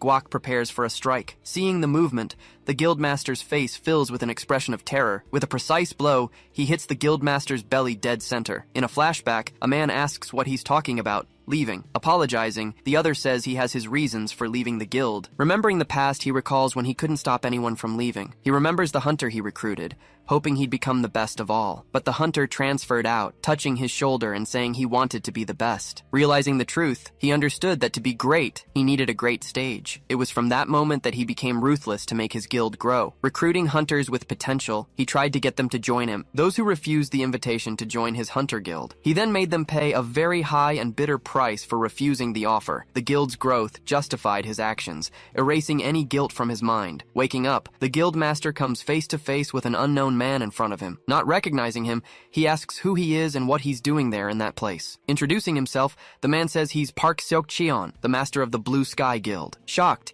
he wonders why the Blue Sky Guild is there all of a sudden. With a smile, Guak asks if he finally woke up from the fainting spell he suffered. He then asks if Guak is a subordinate of the Blue Sky Guild too. Shouting, he lands a blow and asks whose subordinate he thinks he is. Warning not to talk nonsense anymore, Guak stares at him with a serious look. The master then says it seems he made him misunderstand the whole situation. He then clarifies that the hunter is not a member of the Blue Sky Guild. Confused, he wonders why the master of the Blue Sky Guild would be there. Explaining the situation, the man says he owed a favor and came to help. Shocked, he wonders what the true identity of the guy in the yellow hat is. Calling him by name, Guak begins to ask him a serious question. He then asks why the guys from the 11th Guild are in that place. With a look of despair, he says he just wanted to create the best guild. Guak then asks if deceiving people is what the best guild does. Shouting, he says he knows the method isn't the right way to grow. Sitting on the floor, he hears Guak ask if he became the guild he wanted. With a lost look, he seems unsure of what to do or say now. Desperate, he wonders what he should do in the face of this whole situation. He then shouts that weak guilds don't have any chance in the current system. With a determined look, he says he'll do everything to make the guild grow. Hearing the words, the guild members call him Master, emotional. Guac then asks if he would change his mind if the association changed. Saying it's impossible, he explains the influence of the big guilds on the association. Sitting down, he says the association, in power, will never change its dirty methods. He then says he's going to make the association change no matter what. Shocked, the master asks what he just said about the association. The other man then asks if he has any plan to do that. Looking at both of them, he seems to hesitate for an instant before answering. With a smile, he says he plans to form a force against the association. Outside, the girl wonders what they're talking about so much. Reflecting, she questions who Guac is to summon the guildmaster. Thoughtful, she observes a man approaching her with a smile on his face. She then asks if he's from the Blue Sky Guild, and he confirms. With her arms crossed, she comments that he seems quite capable and strong. At that moment, the two men leave the room and pass by her in the corridor. Shouting, everyone asks who Guac is and why he didn't say anything before. The guildmaster gets irritated with everyone on top of him and asks for space. Guac then asks what he should do with those people right now. Calling him by name, Park Seok stares at him before giving an answer. With a smile, he says people need an opportunity to show their worth. He then says maybe that guy hasn't had his big chance yet. Smiling, he says the guild leader must have learned something. The man then laughs, saying he's still the same after 10 years. Changing scenes, we see the outside of a building during the night. Inside a gym, a man trains lifting weights with great effort and dedication. With a face full of scars, he continues his heavy weightlifting training. Finishing the exercise, he throws the weight forcefully onto the gym floor. After another heavy training session, he breathes deeply, visibly quite tired. At that moment, a man approaches and warns about an unexpected guest from the association. Hearing the news, he seems a little surprised by that visit to his gym. A man in a suit then appears and greets him for the first time at the location. Introducing himself, he says he's Yoon Do-kyun, the leader of the violent crimes team. He then asks if he's speaking with the master of the famous Grizzly Guild. Then the master asks what business they have, since he hasn't committed any crimes. Changing the subject, the man asks if he knows the hunter Ko Young-hoon from the guild. With great anger, he grabs the iron bar with tremendous strength. In a quick movement, the weight flies in the direction of the man in the suit standing there. Threatening, he tells the man to be careful with the answer he's going to give. Unfazed, he reveals that the hunter was defeated by a mere rank B. Very shocked by the news, he asks what he just said. With a smile, he realizes he finally got the guildmaster's full attention. With a smile, the guildmaster seems very interested in the story. He then asks to hear more details about what happened in the fight. In a flashback, a man looks exhausted after a long and hard battle. He then remembers facing a giant two-headed monster in the dungeon. Moving forward, he runs toward the monster to strike with his sword. With a precise blow, he hits the monster's leg, but without much effect. Screaming in pain, the monster steps back a few paces but doesn't seem very hurt. Leaping high, he tries to strike the monster's head with his sword, but the blow has no effect, and the sword can't pierce the monster. Falling to the ground, he leans on his sword, visibly tired from the long fight. Guac then shouts at him to avoid the monster's hard parts when attacking. Nodding, he responds that he understood the tip for the battle. Sighing, Guac wonders how the situation suddenly got to that point. With a smile, the man asks to be accepted as his disciple right there. Not understanding, he asks what he means by this disciple talk. With a big smile, he asks to become his student and receive his blessing. Guac then asks why he would accept him if he already has a master. Awkwardly, he explains that his master is always too busy with the guild. Sighing, Guac realizes that his master pushed the task onto him. Agreeing, he says it's fine and that he'll help with his training. With a shout of joy, the man says he'll serve him as his master. At another moment, the man trains hard in a dungeon against powerful monsters. Watching the training, Guac compliments him, saying his skills have improved a lot. He then says that at this rate, he'll easily pass the next rank test. Shouting, he says he'll work even harder from that moment on. A group of hunters complains that Guac just watches from afar without fighting. They then question whether he just got lucky,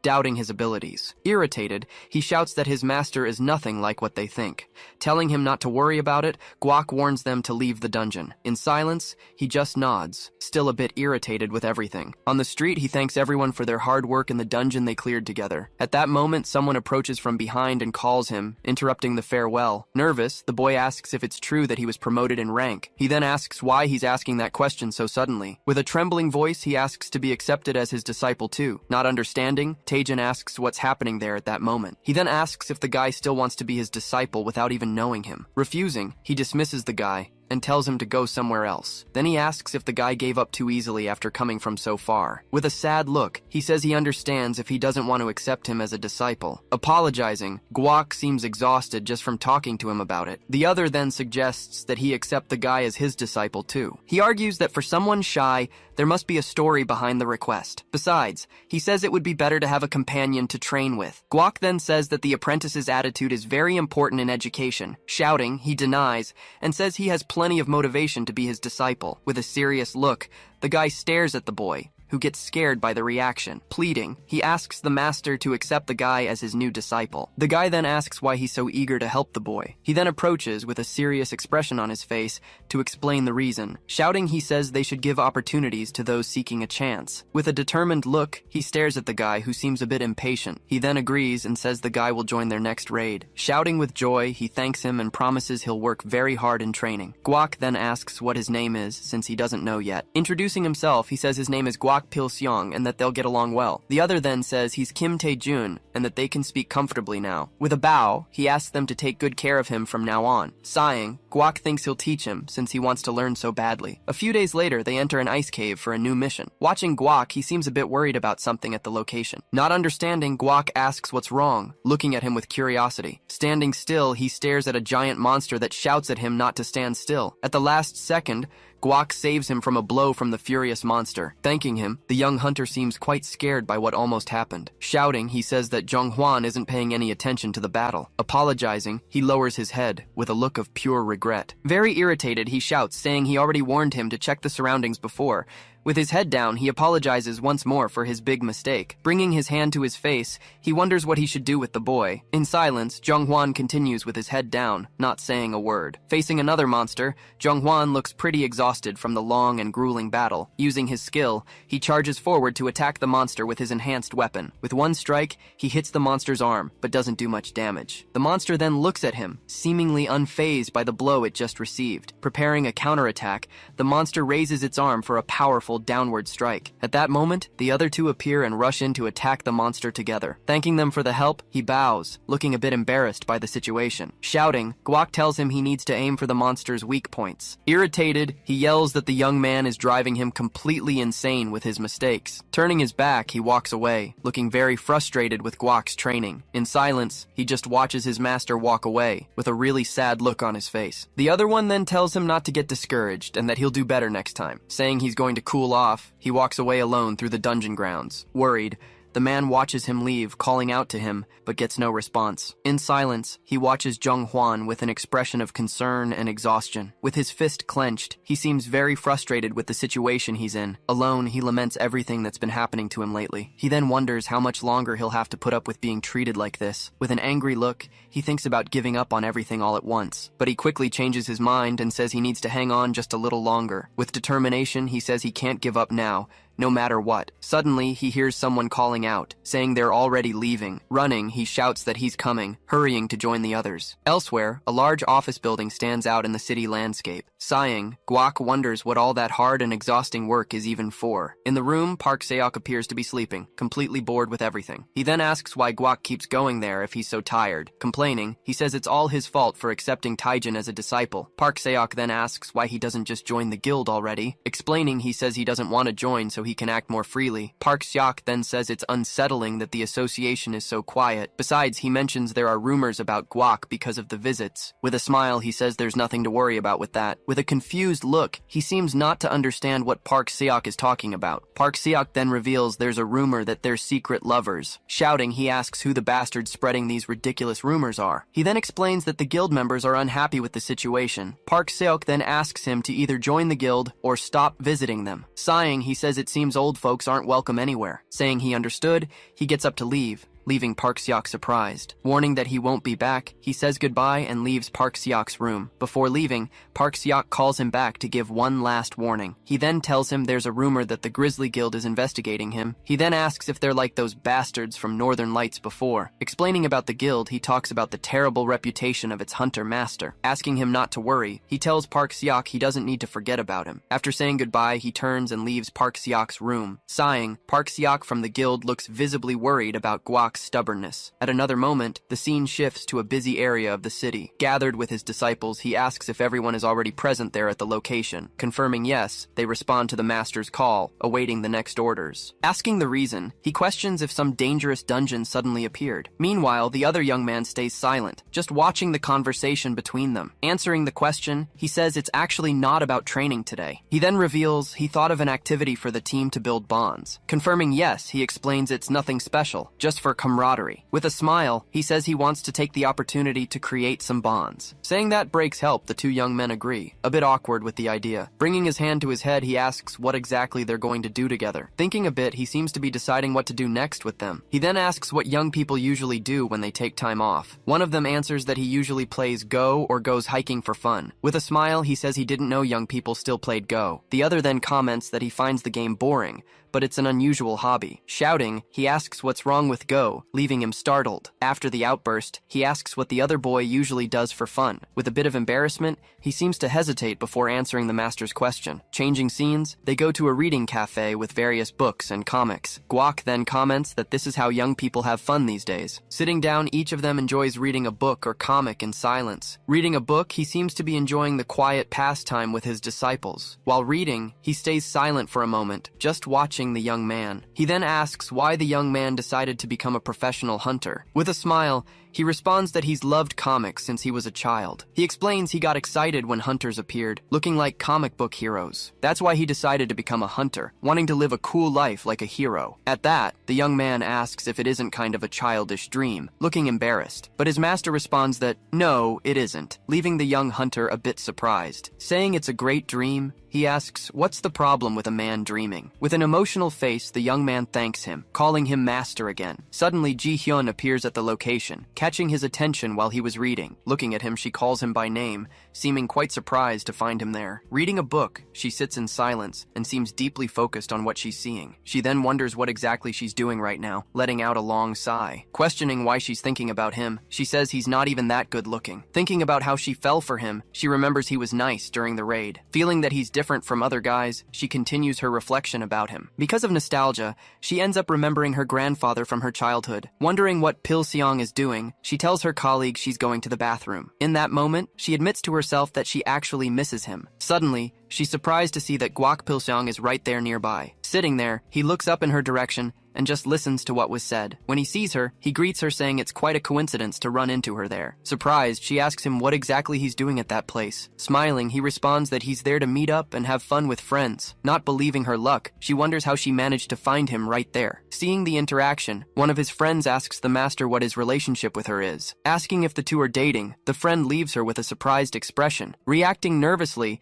she asks what kind of nonsense that is that he just said. Agreeing with the idea, he says it's ridiculous and that she's just an acquaintance. In a shy way, he introduces himself as Lee Jung-hwan, saying it's a pleasure. Not knowing what to say, she just nods her head while he scratches the back of his neck. Seeing the delay, her friend asks why Ji-hun still isn't going. Recognizing her friend, he greets her and says it's been quite a while. Calling her to go, the friend asks if they shouldn't be leaving now. Waving to the two of them, he says they should go and that they'll see each other later. Turning her face away, she stays silent for a moment before leaving. Before she leaves, he calls her one last time to talk to her. Then he invites the two of them to go to karaoke, saying it'll be more fun. Holding the book, he explains that for now they're in the middle of reading. Really excited, his friend shouts that they should definitely go to karaoke. Turning to the other, he asks Tae-jun if he's okay with it too. Changing scenes, they appear in a karaoke room to have fun. Arriving there, one of the guys comments that it's been a long time since he sang. In this moment, she questions why she suggested they go to karaoke, but determined, she says she's going to take the chance to get closer to him. With the microphone in hand,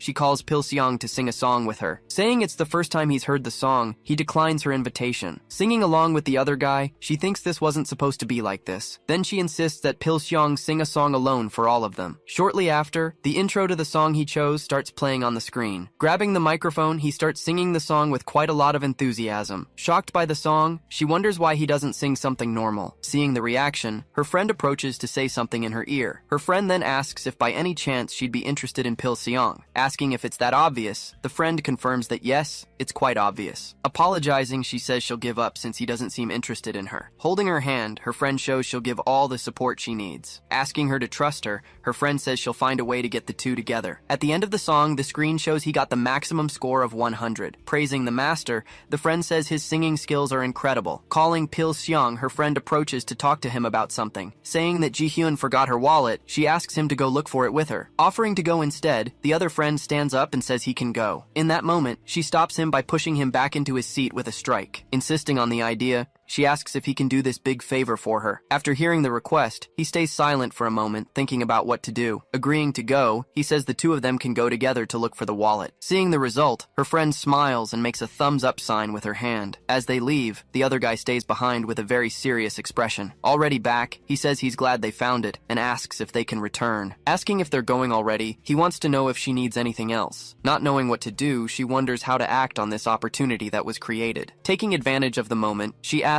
if he happens to already like someone. Responding that he liked someone in the past, he leaves her a bit more curious about it. In a direct way, he says that person he liked has already died. Apologizing profusely, she says she shouldn't have asked that question. With an expression of regret, she seems to blame herself for the question she asked. While he remembers his grandmother, she questions if he lost someone. Breaking the silence, he asks why she asked that question out of nowhere. Not understanding, she asks what he's talking about at that moment. He then explains that Jung Hwan seemed quite interested in her before. Shouting really loud, she states that she already has someone she likes. Saying he didn't know, he asks if by any chance it would be someone he knows. Left speechless, she can't give an answer to the question he asked. Warning she's going to the bathroom, she runs away from there without saying anything else. Watching her go, he says young people these days are hard to understand. Back at the karaoke, the room stays silent with just the two of them waiting. Finding the delay strange, the guy comments that everyone is taking too long to come back. Worried about Jung Hwan, he wonders if something might have happened to his friend. Alone, her friend keeps thinking if things are going well for Ji-hyun. Changing scenes, she finds Jung Hwan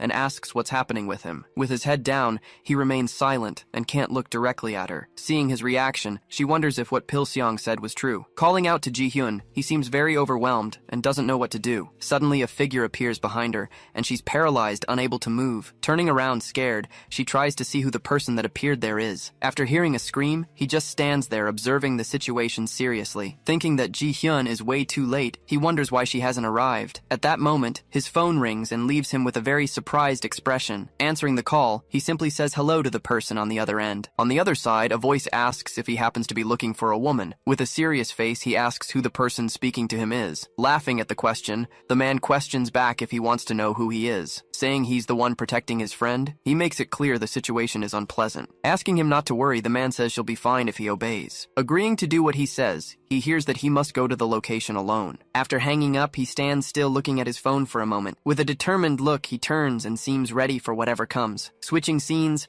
a warehouse is shown in a very remote and dark place. Inside, several people are gathered and seem to be waiting for someone. Sitting down, the boss comments that he's late and should have arrived by now. Then one of the henchmen asks the boss if he thinks the target will actually come. Turning to the henchman, the boss questions him, and the man apologizes, very frightened. With a quick strike, he grabs the man's face with great force in front of everyone. Holding the henchman by the neck, he lifts him off the ground with no apparent difficulty. Then he throws the man away, who ends up falling hard on the warehouse floor. Complaining to the fallen man, he says he already told them to call him master, not boss. Warning everyone, he says whoever makes the mistake again will have the same fate. Then he gives the order for his henchmen to take the man away immediately. Sitting in the chair again, he continues waiting with a not-so-good face. At that, one of the men asks the master what Ko Young-hoon said on the call. Dismissing the question, he simply refers to the other as a big coward. Switching scenes, a man tries to prevent someone from entering his office. Arriving at the location, the guildmaster opens the door with a very strong blow. Smiling,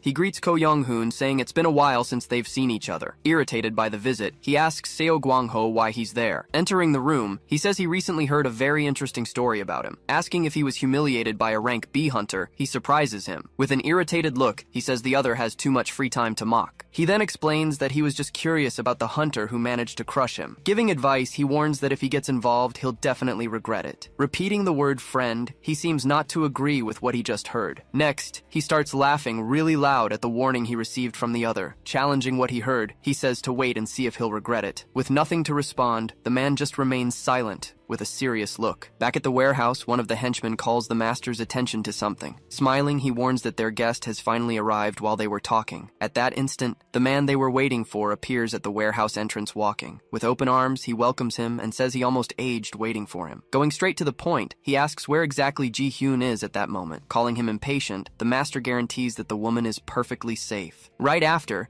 the girl is shown tied to a chair, leaving him in shock. Shouting, he asks what exactly they did to Ji-hyun in that place. Explaining the situation, the master says she just lost consciousness for a while. Wanting to know who they are, he also asks why they did that to her. Remembering he didn't introduce himself, the master adjusts himself in the chair to speak. Introducing himself, he reveals himself as Seo Gwangho, the master of the Grizzly Guild. Upon hearing the guild's name, he seems to remember something important. Commenting that the rumors are real, he says the master is a lunatic. Noticing he came alone, the master calls him a legendary hunter. Realizing the situation, he states that the master then knows who he is. Confirming he knows, he says he wouldn't lure a rank B for nothing. Before the revelation, the image of an older man appears for an instant. Impressed, he says an 80-year-old man became a brat. Remembering the past, he says the hunter could be the head of the association. Explaining the reason, he says the association considers his existence a nuisance. Revealing everything, he tells that he received orders to eliminate a simple rank B hunter. Finding it all very suspicious, he says he investigated and discovered his true identity. Then he asks if all that was set up just to get rid of him. Extending his hand toward him, the master seems to make some kind of proposal. At that, the master proposes that the two should unite their forces against everyone. Surprised by the proposal, he just asks what he meant by that. Telling his side, he says he doesn't get along with the association because they meddle. Smiling,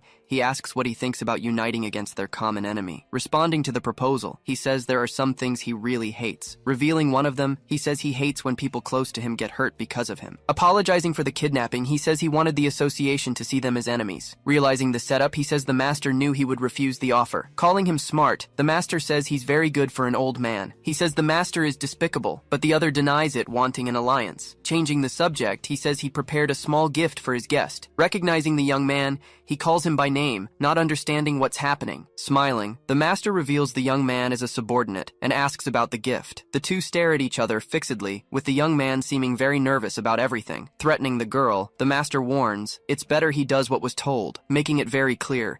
He warns the master that he won't be able to forgive him for this. Adjusting his gloves, he says he'll need to teach them a serious lesson. With a fixed look, he tells everyone to prepare for what's going to happen. Alone in the warehouse, he faces Gwangho and all his henchmen present there. Laughing at the situation, Gwangho asks if he thinks he can lecture him. Gesturing with his arms, he says he understands the other was once a legend, but he taunts, saying that now the hunter is just another nobody in the dungeons. Continuing the provocation, he says, in other words, the situation is pretty simple. Getting straight to the point, Gwangho states that his time has passed and he's finished. With a sideways smile, he warns the hunter to prepare for the worst. Then he guarantees the other will regret refusing his offer. Giving the final order, Gwangho shouts for all his henchmen to get him. Immediately, all the henchmen advance together to attack the hunter at once. With a very serious face, he prepares to face all the enemies coming at him. He then blocks the first strike, which comes at him with full force. Right then, another henchman tries to hit him with a blow coming from his side. Dodging the attack, he moves quickly to escape the enemy's strike. Appearing behind the henchman, he prepares to begin his counterattack. With a fast and precise strike, he hits the henchman square in the face. Stepping on the fallen enemy, he pins him to the ground without any difficulty. Looking around, he asks if the fight is already over or if there's more. Seeing the scene, Gwangho and his henchmen just stand there watching very carefully. Then he grabs his sword as he prepares to continue. Taking a step, he warns that now it's his turn to attack. Advancing against the enemies, he ignores them all, having only one in his sights. Then Gwangho from the guild already knows he's the target. Blocking the attack, he manages to defend himself from the powerful blow. With a smile, Gwangho admits he ended up underestimating his opponent quite a bit. Recognizing his strength, he says his reputation wasn't just talk. Next, the two blades clash again with great force, but he says a washed-up fighter is still washed up, no matter what. Shouting for him to fall, Gwangho attacks with a strike coming from above. Complaining, he says Gwangho definitely talks too much during the fight. Using a strike, he manages to throw Gwangho far away with the impact. Surprised, the henchmen say they can't even say anything about the fight. Exchanging more blows, the two blades clash with great force again. Saying he's good, Gwangho asks, what's the trick to staying young? With another strike, he says, using your abilities for evil is unforgivable. Warning that the fight starts now, Guangho tells the old man not to be arrogant. Then he prepares to use a much more powerful strike against the hunter. Seeing the preparation, the henchmen get pretty excited about what's going to happen. Calling the strike reckless, he prepares to receive Guangho's attack. Leaping in his direction, he defends himself from the blow using his sword. Shocked, they can't believe the hunter managed to block that strike. Then he takes advantage of the moment to jump really high over his opponent. Descending with speed, he lands a blow that cuts Guangho's face. Feeling the strike, Guangho just lets out a scream of pain from the wound. With his hand on the cut, he stares at the hunter who remains ready to fight. Walking in his direction, the hunter says he doesn't know how to use his own power. Continuing the lesson, he warns not to depend only on the power of his abilities. Remembering a conversation, he had already said to aim for the weak points. Wiping the wound, Guangho complains that he's giving an arrogant sermon. Shouting at the henchmen, he orders them to hurry up and come heal him now. Using their abilities, the two healers begin to use their powers on Guangho. Being healed, he admits his pride was hurt fighting with an old man. Looking at his opponent, he recognizes he's not just any washed-up old man. With his back turned, he asks the hunter if they should start round 2. Concentrating his energy, he prepares to use an even stronger power. With his power released, he seems ready to attack with everything. With a serious look, he prepares to deliver his next strike. Launching his attack, he sends a massive blow in his opponent's direction. Laughing, he challenges the hunter to try blocking that strike he launched. With his sword in hand, he calmly prepares for the next attack. Seeing the scene, Guangho is completely shocked by what just happened. He advances with a strike that throws Guangho far away with the force. After the blow, the two opponents separate and face each other in the warehouse. Still recovering, Guangho asks what kind of ability he used now. He then explains it was just a weapon enhancement, nothing special. Not believing it, Guangho questions how such a simple power can generate that result. Explaining his point, he says what matters is how the ability is used. With contempt, he tells the other not to make him laugh with that explanation. At that moment, he realizes his weapon is cracked and questions the hunter about it. Suddenly, he understands the target was his weapon from the beginning. Right after, Guangho's weapon breaks and falls to the ground. With great anger, he's left speechless seeing his weapon destroyed. With no other option, he shouts for Zheng Huan, who appears holding the hostage. He then orders the woman to be killed if the old man moves an inch. In silence, the young man just watches the scene with a very serious expression. Smiling, Guangho asks what the hunter will do in that situation now. Making the threat clear, he warns that if the hunter takes one step, it's over. Then the two stand staring at each other, creating an atmosphere of great tension in the warehouse. Standing in the middle of the warehouse, he stares down Guangho and his group with the hostage. Asking what he's going to do, Guangho orders him to drop his weapon to save her. Staring at the guy, he stays silent for a moment, thinking about his decision. Without hesitation, he then decides to release his sword, which falls to the ground. After dropping the weapon, he asks Guangho if he's satisfied now. With a smile, Guangho says that's how he should be, nice and obedient. Walking toward him, he warns that he won't kill him, but there's a condition. Lunging with a strike, he says Guak won't leave with his body intact. With a ready gaze, he prepares to react to Guangho's blow. Dodging the attack, he lands a solid hit right on his opponent's face. Feeling the blow, Guangho screams in pain from the attack he didn't expect. Spinning his body, he lands another hit right in the guild Guangho's stomach. Being thrown back, Guangho flies and slams hard into the ground. Fallen on the ground, he coughs heavily while recovering from the blow that hit him. With anger, he asks if Guak doesn't care what's going to happen. Saying it's shameful, Guak criticizes Guangho for using hostages in a fight. With the order, he tells Zheng Huan to cut off one of the woman's arms right now. With the weapon in hand, the guy stays silent and seems to be trembling a lot. Hesitating to obey, he seems unwilling to follow through with Guangho's order. Pressing even harder, Guangho grinds his teeth in anger at the guy's delay. Screaming, he asks what the hell his henchman is still waiting for. Holding the weapon, he seems to be feeling a lot of pain and can't move. Seeing the attitude, Guak calls the guy's name with a serious expression. Asking him to think, Guak talks about the reason for becoming a Guak. He then asks if that's the kind of person he wants to be. Remembering his dream,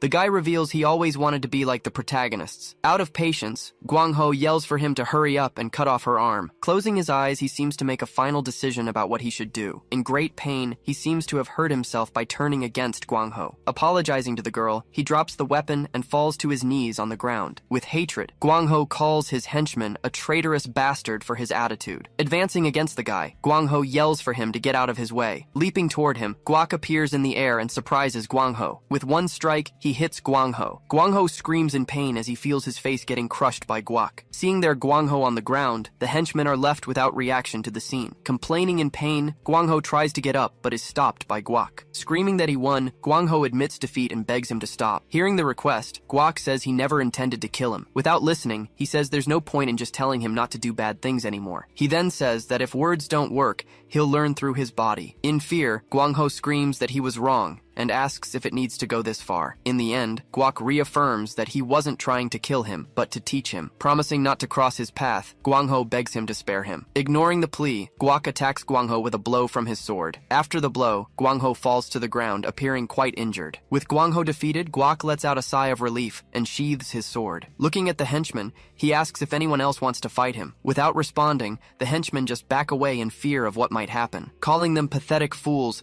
he lets out air with a look of contempt.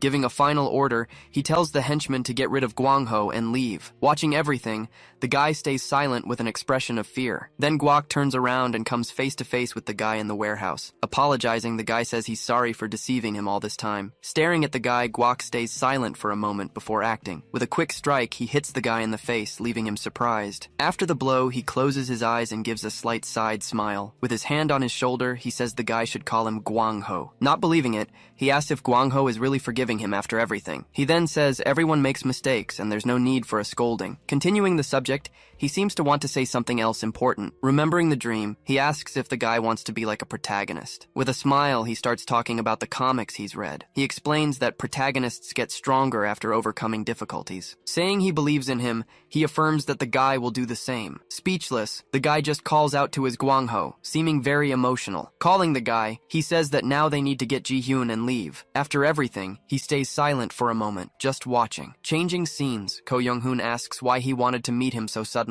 He then responds that obviously it's because he has something to discuss with him. Complaining, Ko Young-hoon says that's fine, but questions the meeting location. He then reveals he's curious about why they're meeting there. Taking a step, he begins to approach the Grizzly Guild building. Not understanding, the man's face shows a surprised expression. Suddenly, the guild members appear and greet him with great respect. Seeing the scene, the man walks toward him, not understanding what's going on. He then wonders why Guangho's subordinates are bowing. Calling out to him, the man catches up and asks what's happening. With a confused expression, he asks if Guak decided to join the guild. Irritated, he asks why he would join a guild like that. Telling him to shut up, Guak says to just follow him without complaining. With a bad feeling, he thinks he already knows what's going to happen. Shouting, he kicks the door open and tells the idiot that he's there. Behind the desk, the former guild master gets startled and hides underneath it. With trembling hands, he keeps grumbling and hiding in fear. Telling him to come out, Guak shouts for the idiot to show himself and get out of there. With his mouth open, the man just watches the scene, calling out Guangho's name. Apologizing, the former guildmaster swears he'll never do anything bad again. Shocked by the scene, the man can't understand what's happening there. Calling him pathetic, Guak says he's a rank S hunter. After the confusion, he asks what happened between him and Guangho. He then explains that he disciplined him and because of that, he won't be the Guangho anymore. Hearing the explanation, the man understands that Guangho was warned to stop. Remembering the conversation, Guak asks if he wouldn't do everything for the guild. With a smile, he says he has a very interesting proposal for him. He then proposes that the man take full control of the Grizzly Guild. Saying that Grizzly is one of the top 10, he sees an opportunity. But the man says it doesn't make sense for them to take over a bigger guild. He responds that the man worries too much for someone who used to forcefully recruit. Turning to Guangho, he asks if he also thinks this is a problem. Shouting, Guangho says he's handing over the guild and even quitting as a hunter. He then questions who will fill the rank S hunter position in the guild. Watching the scene, he thinks Guangho's situation is pretty pathetic. With Guangho agreeing, he asks what the other man is going to do now. Questioning the proposal, he asks why Guak is doing this for him. Revealing his plan, he says he's forming a force against the association. With a smile, he says he wants the guild merger as a starting point. Surprised, he repeats Guak's words about the best guild. Confirming the proposal, he says it's the best guild he's always wanted. Outraged, he asks if Guak wants him to become his lackey. With a smile, he says that's not it,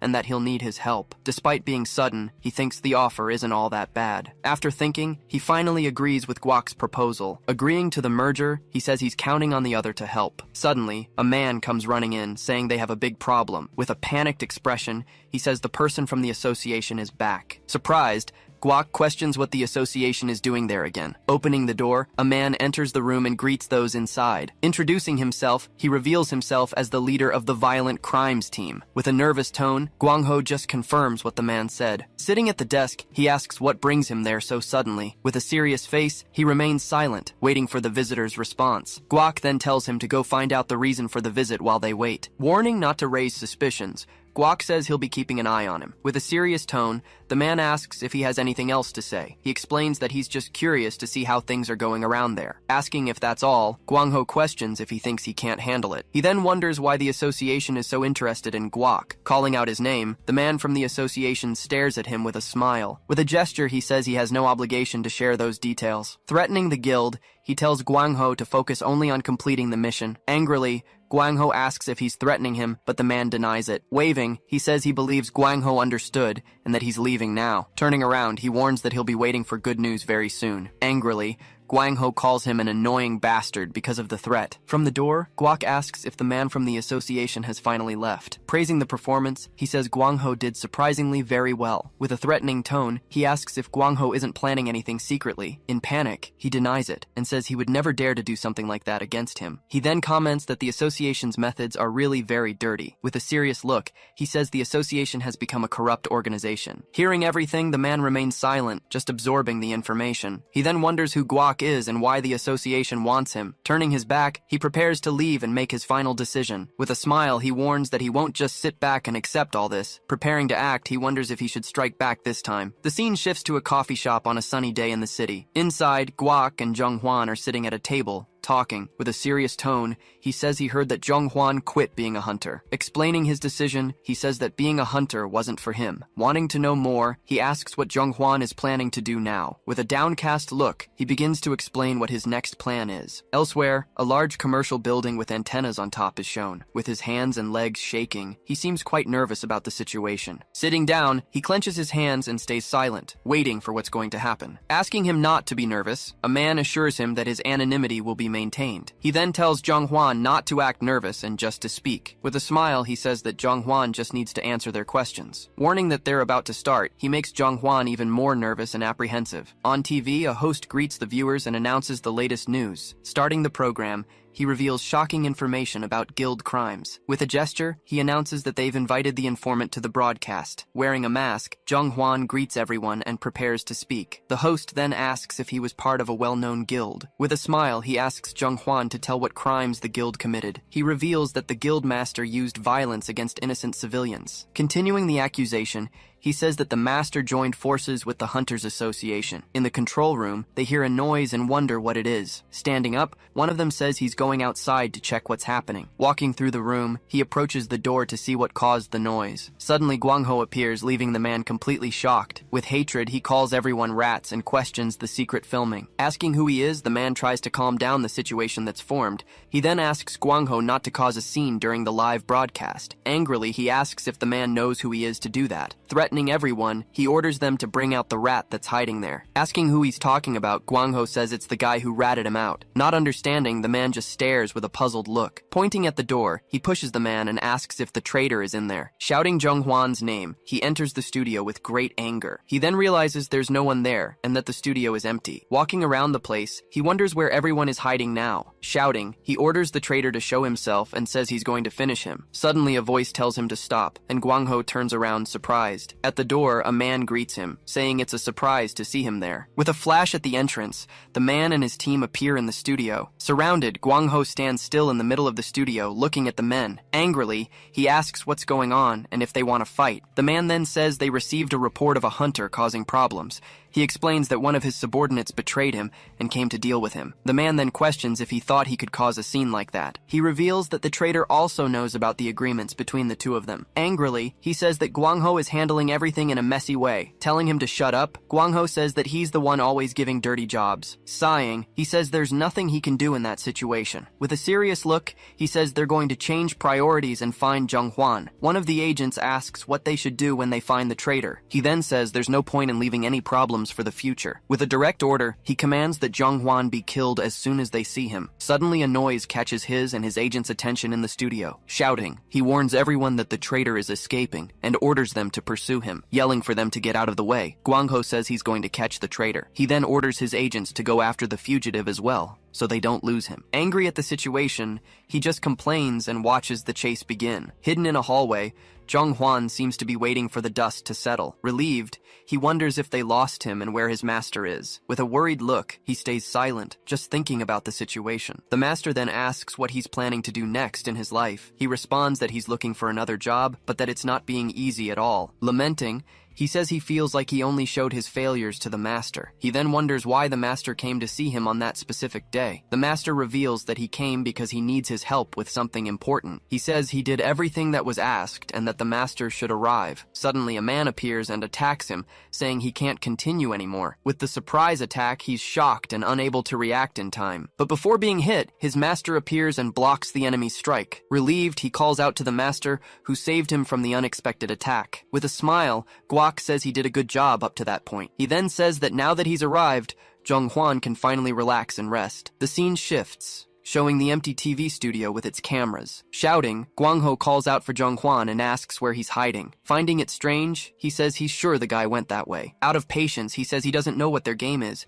but he doesn't have time for this. With a smile, Guangho says people make mistakes and he's being mean. Calling it a waste of time, he orders everyone to head outside. Suddenly, a stone wall rises up and blocks everyone's exit. Turning around, he says he can't let them leave and asks what they're going to do. With a finger on his chin, he says Guangho will have to buy some time. Frightened by the idea, the hunter shoves Guangho forward to fight in his place. Lamenting, he wonders how he ended up in this situation and that he should have listened. He then warns that at this rate, Guangho is going to become an enemy of the association. He responds that there's someone he'd rather not have as an enemy. With the decision made, he says he was already planning to eliminate the master anyway. Angrily, Guangho complains that everyone these days treats him like a joke. With a look of hatred, he says he never liked the other guy from the start. Adjusting his glasses, he responds that the feeling is mutual, and what a coincidence. Surrounded by the agents, Guangho prepares to fight all of them alone. Shouting, he orders his agents to attack Guak with everything they've got. With a mocking tone, he asks if Guangho thinks he can stop him. With one strike,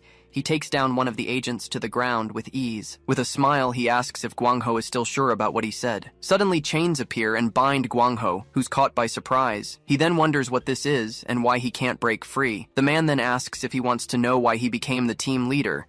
He reveals it's because he can use an ability that not even S-rank can escape. Explaining the weakness, he says S-rank hunters are way too confident. With a signal, he orders his agents to prepare to attack the bound Guangho. While restrained, he screams in pain from the power of the chains on his body. Fallen to his knees, he remains trapped by the chains, unable to break free. With a smile, he says even a lion can die to a hyena. Grabbing a weapon, he prepares to deliver the final blow to the fallen Guangho. With a serious look, he says it's time to end it all right here. Suddenly, the hunter appears and says that's not happening. No way. With a sword strike, he manages to defend the attack and protect Guangho. After the block, he leaps backward and distances himself, ready for battle. Angrily, he asks what hunter Guak Pilseong is doing there. He then responds by asking if there's any reason he shouldn't be there. With a look of rage, he realizes the hunter is the reason for the betrayal. The hunter then asks who gave the order to get rid of him. With a mocking tone, he asks if he really needs to answer that. One of the agents asks the leader what they should do in this situation. With Guangho incapacitated, he says they now have a chance to win. Pointing at the hunter, he orders his agents to take care of him too. One of the agents then prepares to attack, spinning his chain weapon. With a strike, the agent launches his weapon toward the hunter with force. Without difficulty, he grabs the weapon's chain and stops the attack mid-air. Mouth hanging open, the agent is shocked to see his attack stopped. Pulling the chain, he brings the agent close and prepares to attack. With a quick strike, he hits the agent's face with tremendous force. Shouting, the leader orders his agents not to underestimate him and treat him like S-rank. With that, all the remaining agents jump to attack the hunter at the same time. With a look of contempt, he simply calls them idiots for attacking. With a single sword strike, he defeats all the agents in one go. After the fight, he stands over the bodies of the fallen agents. At the Hunters Association, a meeting discusses the matter of Guak Pilseong. They reveal that a video has leaked and they're trying to deal with the situation. The plan is to wrap everything up as personal misconduct by the team leader. Sighing, an S-rank huntress complains about the problem the team leader caused. She then questions whether the young man in the video is really the hunter Guak Pilseong. With a smile, she says that according to the investigation, the information is correct. Finding it interesting, one of the members says his ability is enviable. With a smile, she thinks that the old folks are now coveting youth. With a look of contempt, she calls them an ugly and pathetic bunch. A man then reveals that the guildmaster has allied himself with Guak Pil Seong. Angrily, they say the troublemaker isn't helping, and they should have acted. One of them asks why Guak is operating with his identity hidden. The man responds that it hasn't been determined yet, and he'll find out soon. A member wonders why he's causing confusion after so much time. With a smile, she just listens to the conversation and seems to be thinking about something. With a smile, she wonders if he's after the president's position. One of the members suggests they need to deal with Guak quickly. With a serious expression, the president of the Hunters Association falls silent. He then says everyone should be cautious about public attention. He decides they'll think about how to deal with him later. With a smile, she says everyone should follow the president's lead. She then reveals that the two were close colleagues in the past. With a serious tone, he seems to dislike the revelation that was made. He then falls silent, just watching the meeting with a distant look. With a mysterious smile, she continues observing the president's reaction. With a serious face, he seems to be thinking about something very important. Elsewhere, the Changchon Guild building is shown on a clear day. A man reports that the association plans to blame the team leader. Angrily, Guak calls them shameless because of the decision. The man then suggests they should reveal the truth about the incident. Calling it absurd, he says nothing would change by revealing his identity. He explains that the association has the power to control the media easily. He says he expected this reaction, but other opportunities will arise. Ashamed, the man says he had no idea what was happening behind his back. Thanking him, Guak says he knows the man always takes care of him. With an emotional look, the man calls out to Guak, seeming very grateful. Suddenly, two men enter the room and apologize for the interruption. They then ask why they were called to be there at that moment. He responds that he called them because he has something to say and asks if there's a problem. Afraid, they deny it and say they have no complaints to make. He then thinks he expected he wasn't an ordinary person. Thinking, he finally believes that man is the legendary Guak Pil Seong. He understands why the other man treated him with so much respect. Resuming the conversation, Guak says he plans to create a new force. Not understanding, the man asks what kind of force he's talking about. He reveals he wants a place that can keep the association under control. With a smile, he says it'll be like a leash for the bastards. The man smiles and says that's just like him, a place to put a collar on them. He worries the association will interfere more aggressively. He says he won't force anyone to help, and they can give up. With his hand on his chest, he seems to be making his final decision about it. He then says he'll follow him as he did 10 years ago and asks him to let him know. With a smile, Guak says that's comforting to hear. Another man then asks about the new force he mentioned before. He reveals he was already prepared for this and also wants to help. The former master says he's marked by them and needs to play it right. The man then asks if he has any specific plan for the future. Gathered with the two, he begins to explain what his first step is. Pointing at Guangho, he leaves him with a confused expression. With a smile, he says he plans to use that guy for a while. Pointing at himself, Guangho asks if he's talking about him. In an open field, a rural landscape is shown with mountains in the background. Suddenly, a portal opens in the middle of the field, with energy. An older man observes the portal from afar, seeming worried. With a serious look, he falls silent, just staring at the portal. A man says the chief should evacuate as the gate is dangerous. He complains that it's been a week and no hunter has appeared in the village. The man explains that dungeons in rural areas aren't profitable for them. Angrily, he curses the situation and has an expression of frustration. Suddenly, a man comes running and says, "Hunters from Seoul have arrived." Surprised, he asks if the hunters are really there to help. Complaining, Guangho wonders why he has to do this. Guak scolds him and tells him to control his expression so they won't suspect. The two residents wonder what they're doing, not understanding the scene. Clearing his throat, he prepares to do what was agreed upon with Guak. He thinks he made the wrong choice no matter how he looks at it. Putting on a headband, he tells the citizens not to worry about anything. A conversation starts about a rumor concerning a mysterious hunter. Talking about this hunter, he's been clearing dungeons that don't turn a profit. One of them remembers that the rumor is about Seo Guangho. Elsewhere, the hunter himself introduces himself as a volunteer to everyone. He then shows great exhaustion from having to continue with that. Two students approach, asking if he's really an S-rank hunter. Clenching his fists, he yells at the young people standing in front of him. Coming from behind, a man lands a hit on his head. Then he tells him to follow since today's dungeon is B rank. Already in front of the portal, the man asks if everyone is ready. Standing before the gate, he observes the dungeon entrance. Taejin then asks if he can really enter being just a C rank. In a flashback, someone is surprised to hear the name Kim Taejin.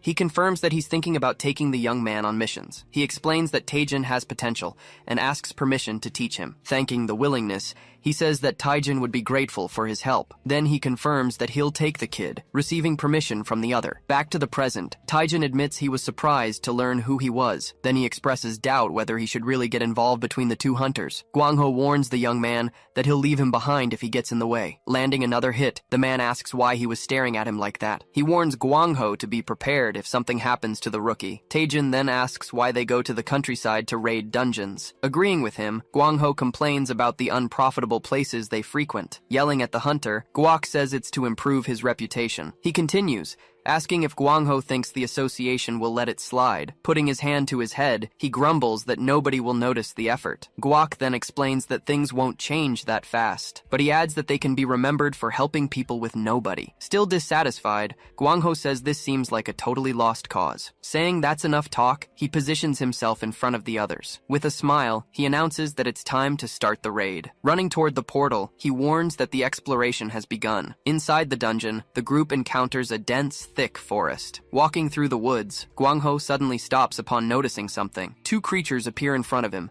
putting him on high alert. Showing its fangs, the monster lets out a huge roar in his direction. Preparing for combat, he wields his weapons and assumes an attack position. He then advances rapidly against the enemies in front of him. With a single movement, he lands several strikes on the creatures at the same time. Watching the scene, Taijin is completely stunned by what he sees. Guak asks why he's so spaced out, and he says it's incredible. Then he advises Taijin to learn everything he can just by watching. Afterward, he comments that Guangho is skilled, despite being an idiot. Fighting alone, Guangho yells, asking them to stop talking and help him. Taking advantage of the moment, Taijin asks what his relationship is with Hunter Guangho. He responds that the guy made a big mistake and is now being punished. While Guangho fights, his partner says that his forgiveness depends on his actions. After a battle, Hunter Taijin seems somewhat relieved and tired. Standing near the monsters, he admits that B-rank enemies are still difficult. Praising his performance, Guak says he's almost at B-rank level. Watching the conversation between the two, Guangho makes an expression of pure discontent. He then complains about the praise, saying he was the one who did all the work. His partner reprimands him, saying, "You can't compare him to the rookie." Suddenly, the group stops upon sensing a presence approaching in the forest. Hidden among the trees, a monster observes the three hunters preparing. Revealing itself, the giant creature lets out a roar that echoes throughout the woods. With a smile, Guak says the dungeon boss has finally appeared. The monster then lets out another roar, showing all its fury to the group. Placing its hands on the ground, the creature prepares to initiate the attack. Attacking the ground, the monster forces the entire group to separate quickly. Guak warns that he'll leave that enemy for him to handle alone. Grumbling, he says his partner really knows how to exploit people well. Leaping toward the boss, he says he'll finish this quickly. Attempting a strike, the monster misses the hunter, who dodges in time. He complains, saying this whole situation is very irritating and exhausting. Preparing for the counterattack, he propels his blades with considerable force. Advancing with speed, he hits the creature with a cross strike. Feeling the impact of the attack, the monster lets out a huge roar of pain. Jumping over the creature, the hunter prepares his next move. He then tells the monster to just die quietly once and for all. With its last strength, the creature lets out a roar in the hunter's direction. Coming from above, he finishes the boss with a sequence of swift strikes. Landing safely, he watches the creature fall defeated right behind him. Impressed, Taijin recognizes that this is the power of an S-rank hunter. He asks Taijin if the fight he just saw was useful. With an awkward smile, he says it was so incredible he doesn't even know what to learn. Saying he'll get used to it, Guak warns him not to be impatient. Complaining once again, Guangho says he always does the heavy work alone. Guangho then asks when the message that the dungeon has been completed will appear. Finding the situation strange, he notes that the boss fell, but nothing has changed yet. Taijin the hunter notices something strange and asks what that is. Suddenly, a mysterious rift appears in front of the entire group present there. Surprised by the situation, he wonders what it is that appeared. Analyzing the rift, he realizes that this is a gate inside another. Taijin wonders what that strange rift could be. They all stare at the gate, admitting they've never seen anything like it. One thing is certain, he warns that it doesn't look like the exit. Ordering Taijin to go back, he says he'll explore the portal with Guangho. He tries to argue to go along, but his master stops him from continuing. Saying the dangers inside are great, he states it's not something for him. He then tells Taijun to leave and report the situation to Seokcheon. Butting into the conversation, Guangho asks if his opinion doesn't count. His partner then questions him to know if he doesn't want to enter the portal. Reluctant, Taijun agrees, knowing he'd only be a burden to them both. With a smile, the master approves the decision his apprentice made. Considering the matter closed, He turns toward the mysterious rift. Walking, he says he's counting on Taejin to watch their backs. With a serious expression, the boy confirms he'll do what was asked. While being pushed, Gwangho complains, and Taejin asks them to be careful. On the other side of the portal, they find a completely desolate and hostile environment. Roaring in front of them, a creature identical to the previous boss appears to attack. Charging at the monster, Gwangho lands a strong blow on the creature before him. He then spins his body, unleashing a sequence of strikes against the enemy. Calling the creatures annoying, he lands another powerful blow on one of the monsters. After finishing off the monster, he lands safely, already preparing for the next one. Complaining about the enemies, he says they haven't stopped appearing since they arrived. At that moment,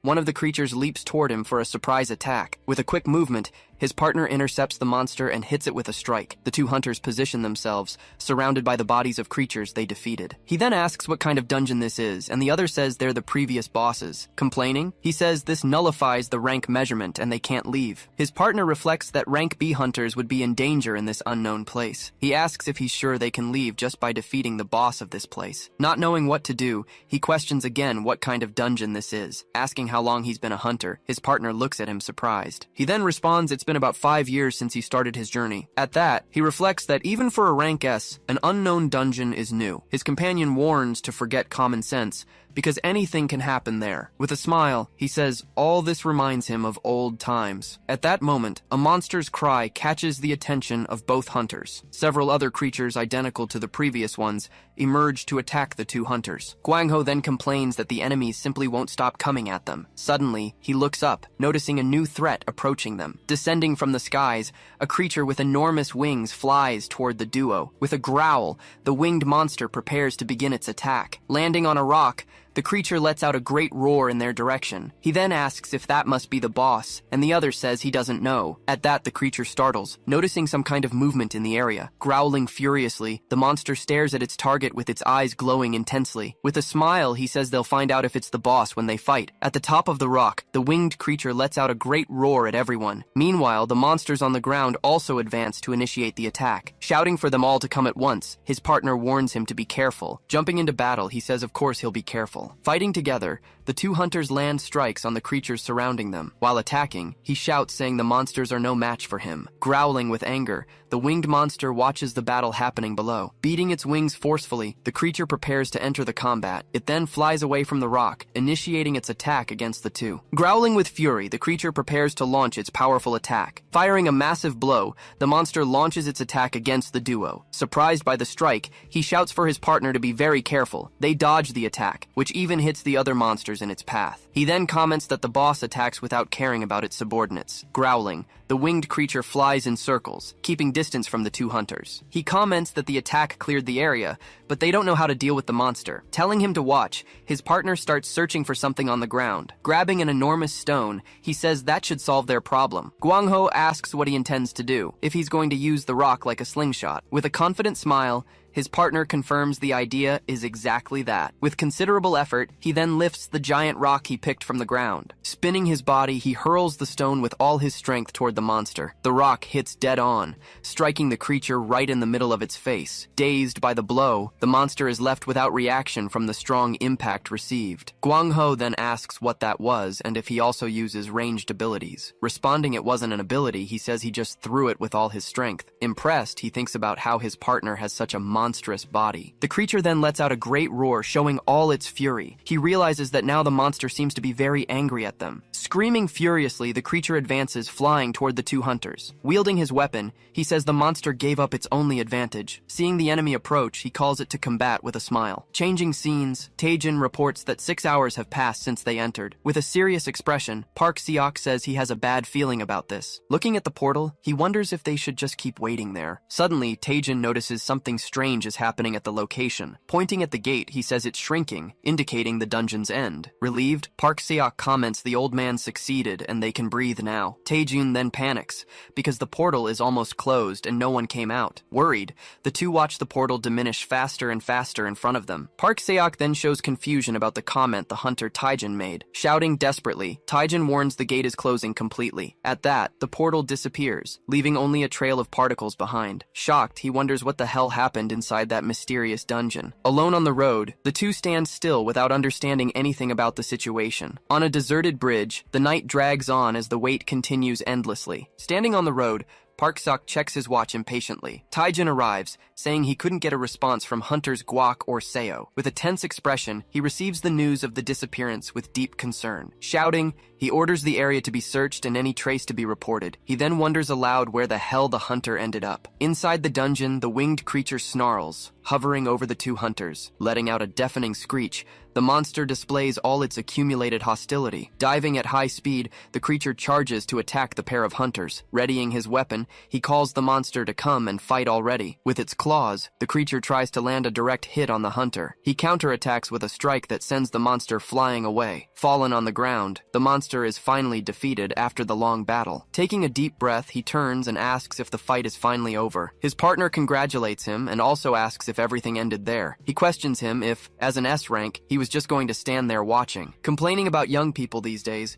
he stares at him with an irritated look. Suddenly, a giant foot stomps near them, startling the pair of hunters. A new enormous monster appears in front of them, growling with its eyes glowing. Surprised, he asks if the creature they defeated wasn't the dungeon boss. The two prepare, getting into combat position for the new threat. Emerging from the ground, another giant creature appears, completely surprising the two hunters. Guangho asks what those things are, and the other says he doesn't know. He admits he'd never seen a dungeon as unpredictable as that one before. Growling in their direction, the furry monster glares at the two with fury. The other giant creature also prepares for the imminent attack against them. Seeing the monsters approaching, he says they're coming to attack. The two giant creatures advance toward the hunters to begin combat. To everyone's surprise, the two monsters start fighting each other. He then asks why they're fighting, and Guangho says he doesn't know. He wonders what kind of crazy place they're in. Suddenly, the two feel a strange sound and cover their ears tightly. Covering his ears, he wonders what hellish noise just appeared. Feeling intense pain, the two hunters keep writhing on the ground. Then he notices something strange happening to his own body in that place. A message appears saying the dungeon was finally completed successfully. Then another window informs him that he'll receive a blessing as a reward. The system then says he gained resistance and total immunity to cold. His partner is also affected by the same effect,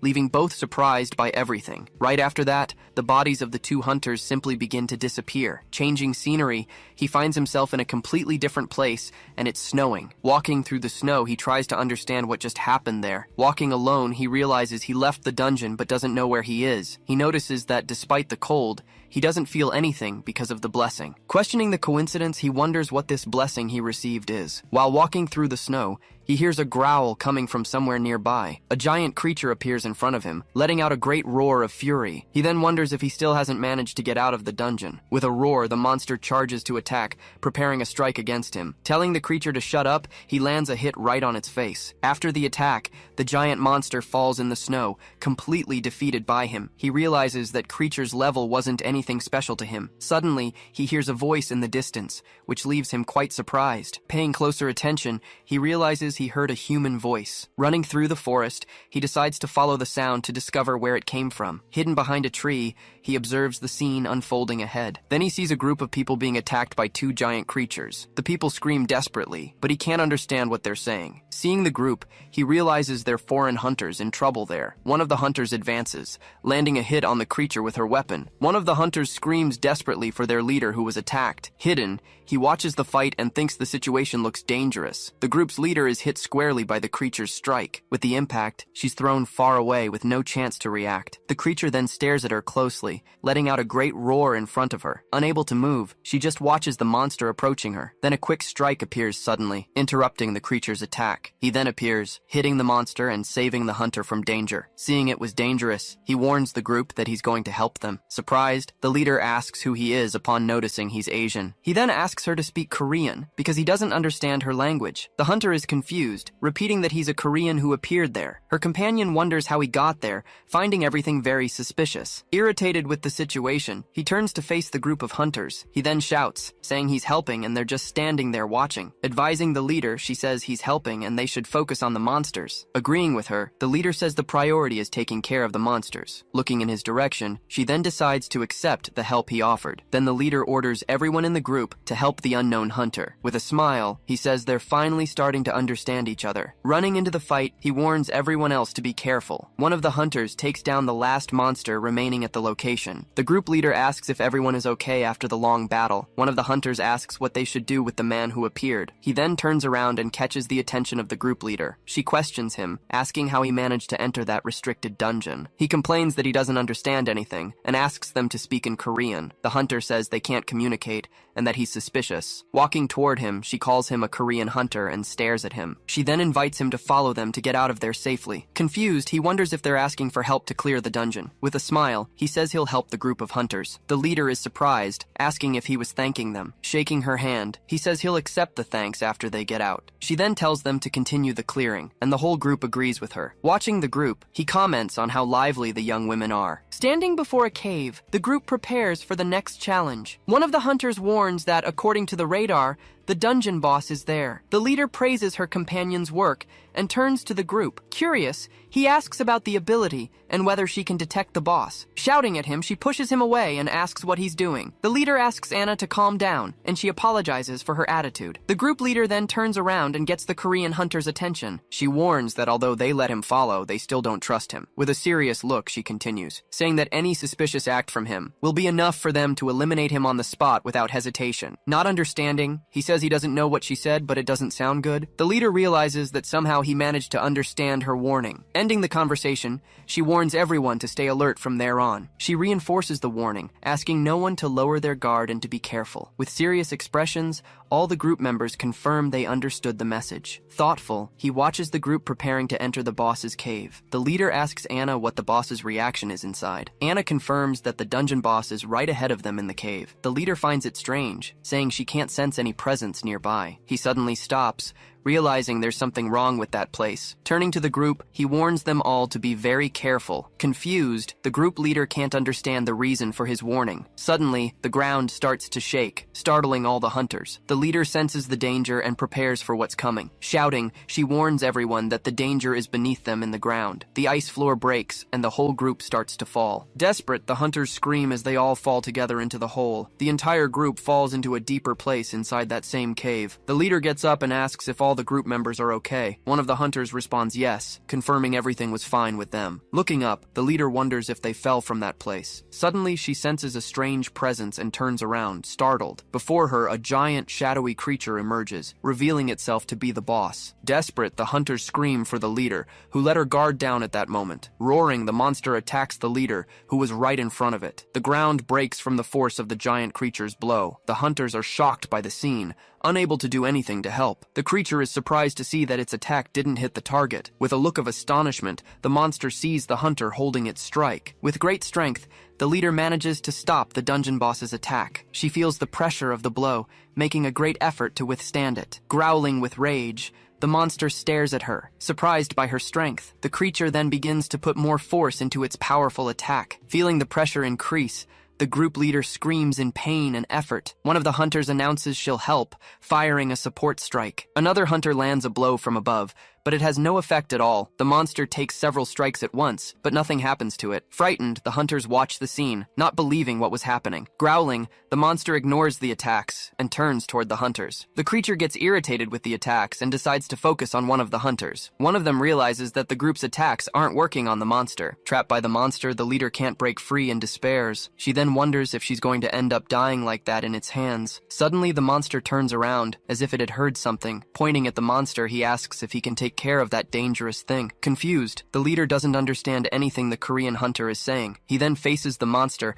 and says he'll take that as permission. Desperate, one of the hunters asks what he's trying to do now. He then prepares himself, standing face to face with the giant dungeon boss. With a smile, he tells the monster that the fight is about to begin. With a smile, he asks if they should finish this quickly. Outside, a city in ruins is covered by the snow that won't stop. A man in uniform carefully observes the portal that's open there. He then asks how long Angela's group has been inside the dungeon. His subordinate informs him that about 96 hours have passed. Worried, he fears that the group's raid has failed completely. Suddenly, the gate begins to show signs that it's going to close. He then wonders if the group managed to complete the dungeon in time. The portal begins to shrink, indicating that the exploration has come to an end. Excited, the man celebrates the safe return of his goddess, Angela. He then approaches to receive her, happy that she's returned safely. Confused, he encounters an unfamiliar face coming out from inside the portal. Startled, The man asks who the person in front of him is. Outside, the man stares down the soldiers who were present there. He wonders where he is and realizes he's finally made it out of the dungeon. One of the soldiers points his weapon and shouts, asking who the hell he is. The soldier wonders what happened to Angela and her group. He then asks if the man was with the women inside. Shouting, the soldier asks what happened to the group and how he got in. Startled, the man backs away as the hunter approaches him and the weapon. He then warns that he'll shoot if the hunter takes one more step. With a threatening look, he stares at the soldier, who begins to tremble. Just then,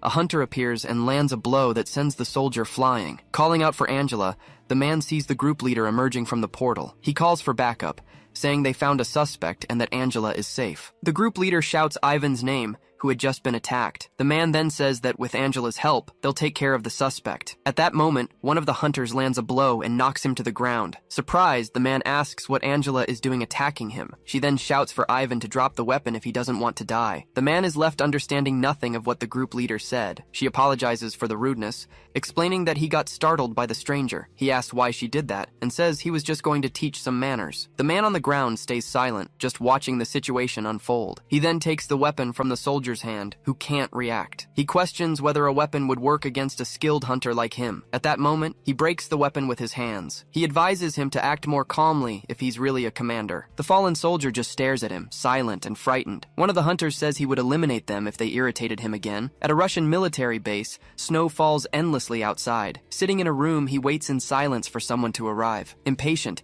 he wonders how much longer they'll make him wait. Looking at the security camera, he complains that it already feels like he's waited an hour. The door opens, and he turns to see who finally arrived. A tall, bald man enters the room, staring at the Korean hunter. The man observes him with a serious look, analyzing him in total silence. He then realizes that the man in front of him seems quite fierce. The man asks if he's Korean, which leaves him a bit surprised. He then wonders if the man can speak his language somehow. Resting his hands on the table, the man leans forward and stares at him closely. With a serious look, he approaches, ready to ask his question. He then asks the hunter if he likes K-pop idols. Surprised and confused, he repeats the question, not understanding the reason for it. The man says he's a K-pop fan and really wants to visit Korea. Another man enters and asks if the lieutenant is there to have fun. The lieutenant apologizes to Major Romanov, who stares at him seriously. He then apologizes for the delay, explaining that they were looking for an interpreter. He explains that Lieutenant Gorbachev will be the interpreter for the conversation. The major formally introduces himself as Ivan Romanov to the Korean hunter. He then introduces himself back as Gwak Pilseong, a hunter from Korea. With a serious expression, Major Romanov repeats the hunter's name. In another room, the man asks Angela what happened in the dungeon. She explains that the monsters were strong and that they were in danger. She then turns, looking at the hunter who was in the other room. With a serious look, she says he defeated the boss with one blow. She advises not to provoke him, since the priority is to discover his identity. The major listens to the report in silence, processing all the information received. He then turns and says he'll ask the suspect hunter directly. He questions him about how he entered the military zone without permission. The major continues, saying there are no records of his entry into the country, warning that this could lead to an international dispute if he doesn't explain. The two then stare at each other in silence,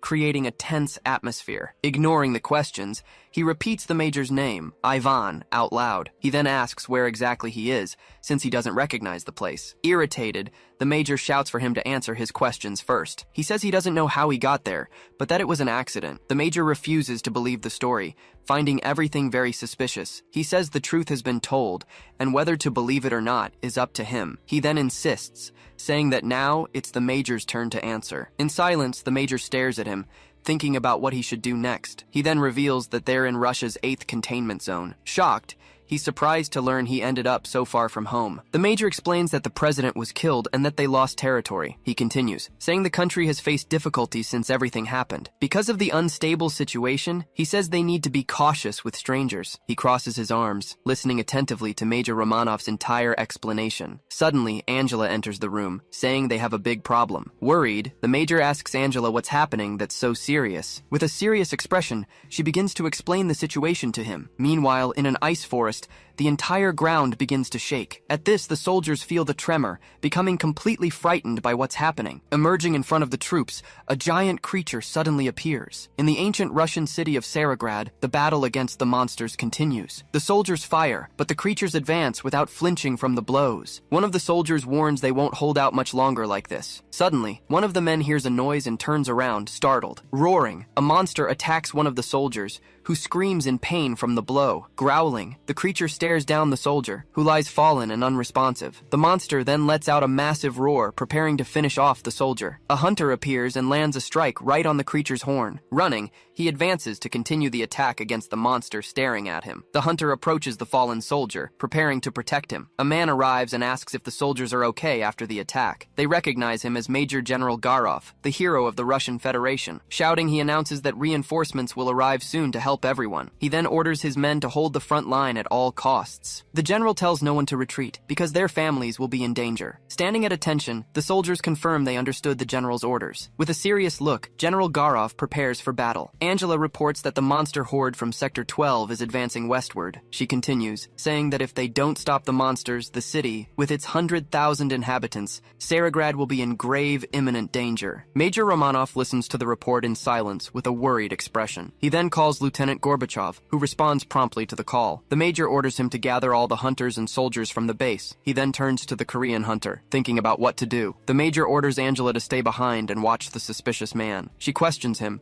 saying he's crazy for leaving her out. Shouting, the major reprimands her, calling her by her full name. He then reinforces that it's an order and that she must watch the man. The major calls the lieutenant and the two leave the interrogation room. Frustrated with the order, Angela stares at him with a look of anger. Walking down the corridor, the major reflects on the difficult decision he made. He says he doesn't want to tremble with fear anymore, worried about her return. Irritated, Angela punches the wall, frustrated with the order she received from the major. She realizes that Ivan left her out to protect her from danger, but she feels useless as a soldier for not being able to fight with them. He observes the scene, not understanding the argument and confusion of the moment. Confused, he asks what the hell is happening in that interrogation room. She apologizes for the scene, trying to compose herself in front of the hunter. He approaches and says that, although he doesn't know what happened, she should fight. He advises her not to accept what she doesn't understand and to grow. Surprised by his words, she stares at him in silence, thoughtful. He says she's making an unpleasant face, and she doesn't understand. She decides that she can't follow Ivan's order and needs to act. Angela reflects that, if he's not an enemy, he could be useful. She then turns and asks a favor of the hunter who's there. On the battlefield, the soldiers fire at one of the giant creatures. The monster protects itself, but the soldier's shots don't seem to work. The bullets ricochet off the creature's shell, causing no damage whatsoever. The squad leader shouts for all soldiers to cease fire. He then wonders if the attack they made worked in any way. The creature reveals itself,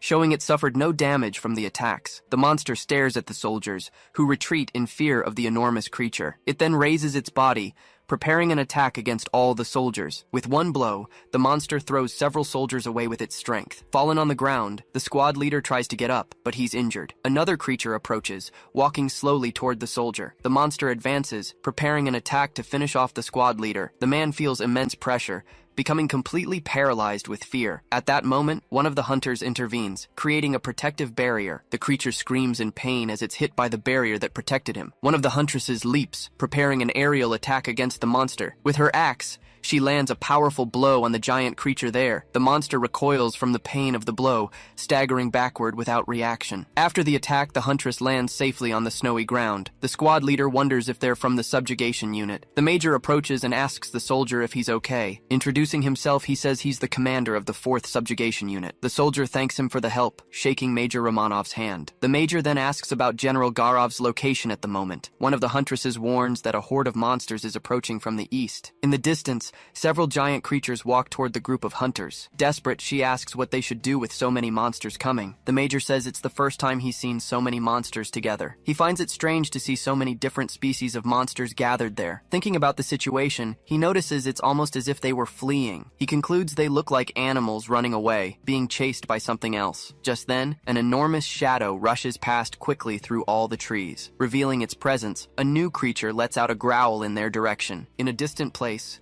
snow fell endlessly over the frozen mountains. Running through the forest, a man comes face to face with a giant monster roaring at him. Nearby, a group of armed soldiers faced another enormous creature approaching. He mentions that the magic bullets are running out, and his partner asks about using regular bullets. Angrily, he strikes his colleague, calling him an idiot. Then he explains that only weapons with magic stones work against high-level monsters. Pointing to other hunters, he asks if his colleague sees them fighting. Then he questions what allows them to face the monsters, asking if it's superhuman strength. Saying that's part of the truth, he prepares to give the explanation. He states it's because of the power contained in the magic stones they use. Besides hunters, he says they're also called by another name, revealing then that they're known as the chosen ones by the gods. At that moment, an enormous monster appears in front of the soldiers, screaming very loudly. With a single blow, the creature strikes the ground and sends everyone flying through the air. Seeing the scene, a woman prepares to use her skill, imprisoning Swamp. Caught by surprise, the monster becomes completely immobilized by the skill on the ground. With its eyes glowing, the creature lets out a roar of pure fury. From up high,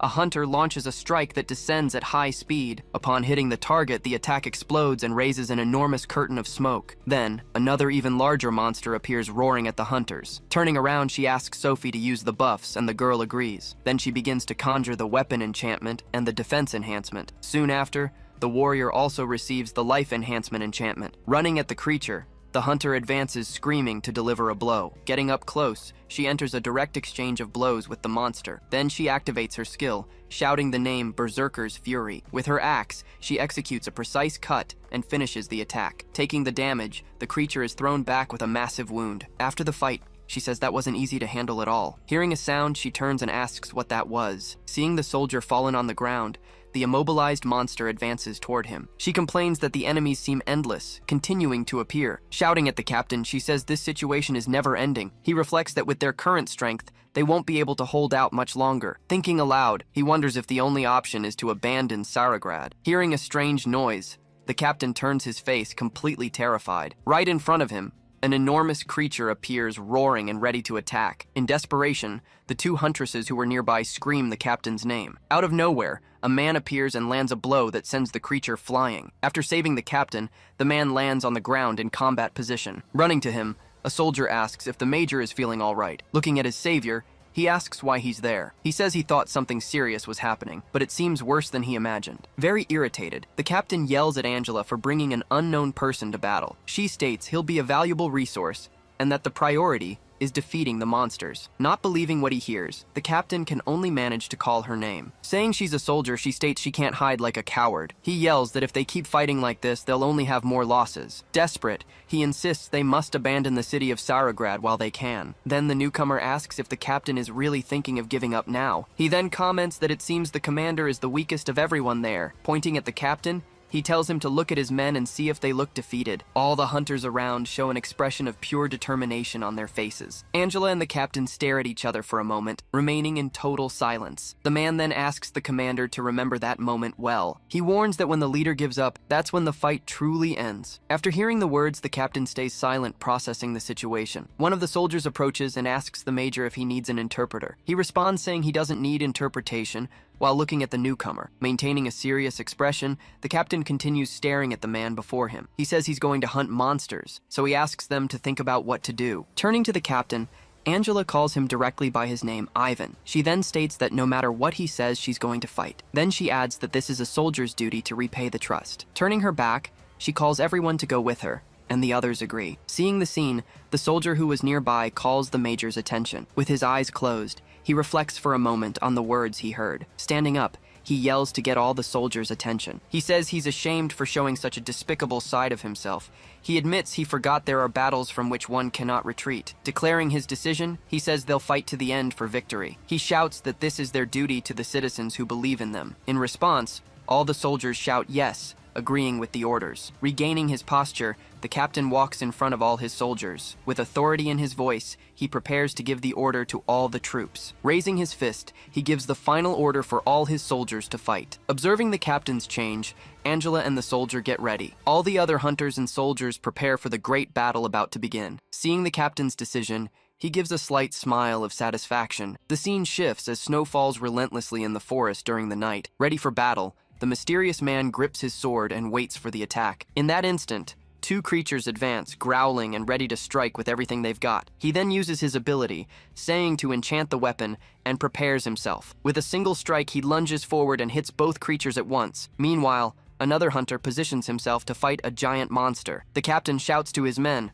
ordering them to provide cover for the hunters. Immediately, the soldiers begin firing their weapons at all the monsters. Right after, the creatures are hit by a rain of blows from the soldiers. At this moment, the captain thinks the battle is finally turning in their favor. With a precise strike, he destroys several monsters that surrounded him. After the attack, the remaining monsters retreat in fear just from looking at him. Suddenly, he hears a scream and turns around with a frightened expression. In the distance, the giant monster lets out a roar that echoes throughout the entire forest. With a devastating blow, the creature attacks the soldiers who were on the ground. Running toward the giant monster, he prepares to land a hit. Leaping into the air, he readies a strike to hit the monster from above. With a vertical blow, he strikes the creature squarely with his sword. Landing on the ground, he watches the creature fall right behind him. Impressed, the soldier asks who the man is that defeated the monster alone. Angela just watches the man from afar, remaining silent before the scene. She says it's incredible, as he defeats monsters using few abilities. Then she comments that he seems young, but his technique is very experienced. With a serious expression, he says he hopes his prediction is wrong. The blonde hunter advances screaming, ready to strike the remaining monsters. After finishing off the creature, she positions herself with her axe in hand. She tells the leader the area is almost clear, and Angela responds, "That's good." Running toward her, a soldier calls her name, leaving her quite confused. He informs her they received news from General Garov's unit, who held the line. Seeing the result, he says it's a miracle they suffered little damage. Walking through the forest, the soldier turns around upon hearing a strange noise. Right behind him, a monster appears suddenly, roaring in a very threatening way. With a quick movement, the mysterious man rushes forward to protect the soldier. After defeating the creature, he stands in front of it with his sword. A soldier runs up and asks if the major is okay, and he responds yes. He then warns to never let your guard down, especially in the moment of greatest danger. Thanking him profusely, the major says the mysterious man just saved his life. He apologizes for his rudeness, admitting they wouldn't have won without his help. The man interrupts him, saying the fight isn't over yet, leaving the major confused. He then questions the mass migration of monsters,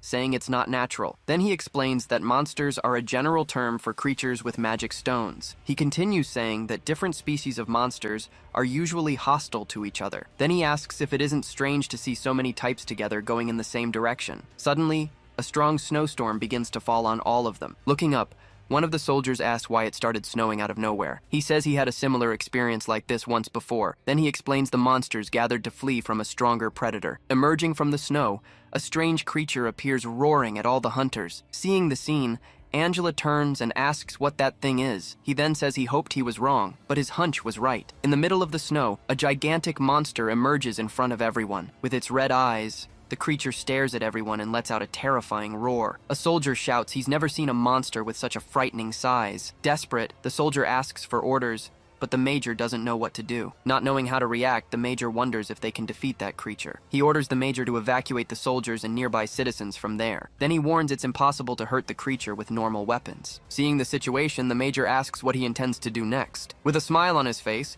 he asks if the major is talking to him. He then turns and says he's obviously going to fight the monster. Hearing the response, the major says he can only have a death wish. After a moment, he continues in silence, just observing the situation. Giving a smile, he says the man made him strange too. With a confident smile, he responds he'll have to work hard to match up. Asking for forgiveness, he trusts only him to save all the people there. The man simply responds that it's fine, accepting the major's mission. With a determined look, he tells the captain to leave everything to him. Falling hard, a piece of the monster hits the ground violently, making the ground tremble. The giant creature keeps approaching everyone. With a loud noise, the creature's paw steps deep into the snow. In the middle of the blizzard, the enormous monster finally reveals itself completely. From afar, Angela watches the creature approaching, staying silent. Turning to her men, she yells for everyone to prepare for battle. At that, the archers position themselves in formation, ready for the first attack. With a war cry, she gives the order for everyone to fire. Firing their bows,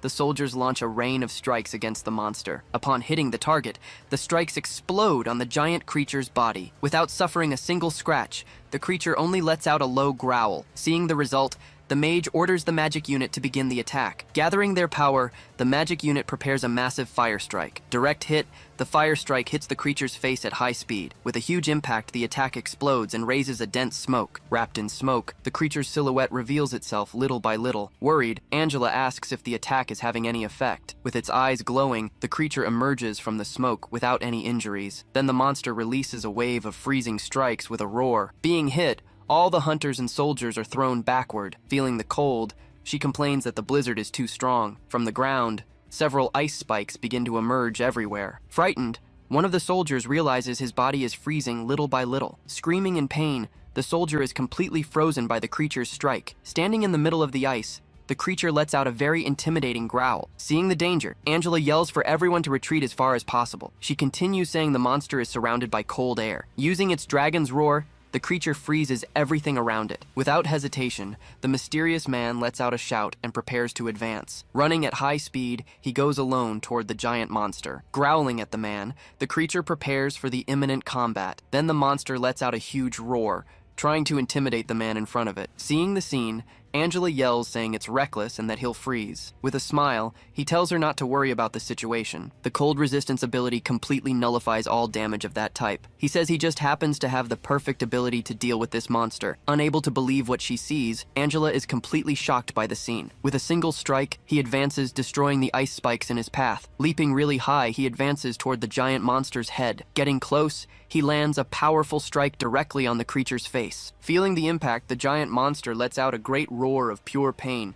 He asks what the problem is, saying the fight barely started and it's already suffering. Unable to believe it, Angela says that simply cannot be happening. She wonders how he's fine, since the cold air hasn't disappeared. Taking advantage of the chance, he lands another devastating strike right on the monster's head. He thinks having the perfect ability for this monster is too convenient. Suspicious, he thinks this whole situation is very fishy. With much rage, the creature lets out a roar right in his face. At that, the monster spins and attacks him with a tail strike. Being hit, he's thrown far away and breaks the ice floor. Caught by surprise, he can't react in time to the next attack. The creature begins to gather an enormous amount of power in its mouth. Then the monster prepares to fire a powerful ice strike. He realizes the monster was aiming for the moment he'd dodge. With full force, the creature fires a devastating ice strike. Being hit head-on, he can't escape the enormous freezing strike. Out of nowhere, an older man appears wrapped in a pillar of fire. His fire attack completely blocks the monster's freezing breath. Looking at the man, he asks if the young man is feeling all right. Turning to the monster, he warns he'll help in the battle. Surprised, he wonders if the older man is speaking Korean. Then he asks directly if the older man can speak Korean. He responds he learned a little because his wife is Korean. Then he asks if it's true he appeared out of nowhere in the dungeon. Being caught by surprise, he's left not knowing what to answer. He says the important thing now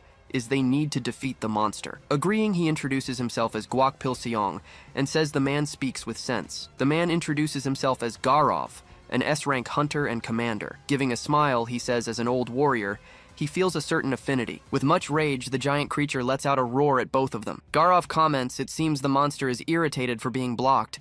With a serious look, he simply says, that's good for them. Calling his new partner, he says then it's time for them to go. With a loud shout, Garov prepares to launch his first attack. Leaping high into the air, he unleashes a massive fire strike with his sword. As it hits the monster, the attack causes a huge explosion. Suddenly, the creature releases a blast of freezing air that strikes him. Caught in midair, his body starts to freeze little by little. Looking at him, the creature stares while he tries to resist the cold. He thinks that the monster's cold air makes the fight much harder. Seizing the chance, the young man advances, leaping toward the huge monster. With his sword, he lands a spinning strike directly on the creature's body. Filled with rage, the creature lets out a roar at the young man in the air. He shouts that he'll fight up close and needs support. With a serious look, Garov tells him he understood the plan. Then he wonders how the young man isn't affected by the intense cold. Finding it interesting, he thinks he never imagined supporting someone in battle. With a quick movement, he advances to deliver another strike on the monster. Gathering power in its mouth, the creature prepares for a new attack. Then the monster fires a powerful ice blast in his direction. He shouts, saying he won't fall for the same trick twice. Dodging the attack, he jumps over the blast while the creature roars. After landing,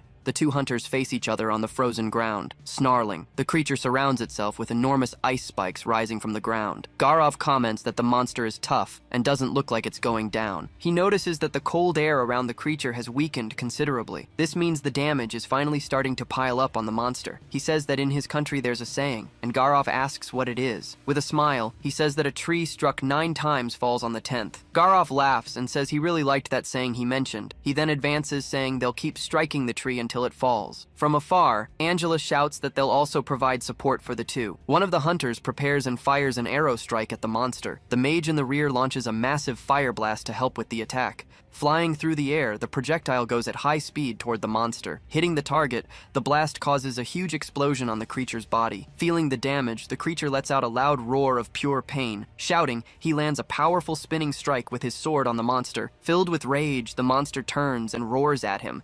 He says it's comforting to have people you can count on. Staring at the creature, he searches for an opening to attack. He notices a crack in the shell, wondering if it's a weak point. With a determined look, he says that was good news. Shouting "Here he goes," the young man charges at the monster. Garov shouts that he'll provide support and concentrates his firepower. The strike hits the monster, creating an explosion right in its face. Heading toward the weak point, he readies his sword for the attack. With determination, he shouts that this is the end of the line. With all his strength, he comes down and lands a devastating blow on the creature. Hitting the weak point, the creature's shell begins to crack. With the impact of the blow, his sword ends up breaking into pieces. He then realizes that the sword couldn't handle the force and shattered. Seeing the situation, Garov shouts and gets the young man's attention. Right after, he throws his sword, telling the young man to catch it. Catching the weapon in the air, he says that's an excellent sword. He then warns that he'll make good use of the new weapon. Leaping into the air, he prepares to deliver the final blow on the creature. With a loud shout, he concentrates all his strength into the attack. Then he lands a vertical strike that cuts the monster from top to bottom. After finishing the blow, he lands safely on the ground. Hit dead on, the giant creature's body starts to fall to the ground. A message then appears, warning that the field boss has been defeated. In disbelief, Angela says they finally managed to defeat the huge monster. Giving a smile, Garov says they really managed to do it. At that moment, a system message appears, warning that the dungeon has been completed. Sitting on the ground, he says everything had finally ended. Right after, another message informs about a special reward for the victory. Warning that he obtained a rare ability, the notification leaves him confused. Stopped for a moment, he just stares at the notification of the new ability. In front of the creature, he continues thinking about the reward he received. Outside, an officer gives instructions to the soldiers in front of the building. Inside the facility, the young man waits in silence while looking out the window. Approaching him, a soldier apologizes for making him wait. He explains that everyone was busy repairing the damage from the recent battle. Then he says they owe him a great debt and don't know how to repay it. He responds that people should help each other, asking only to be sent to Korea. Just then,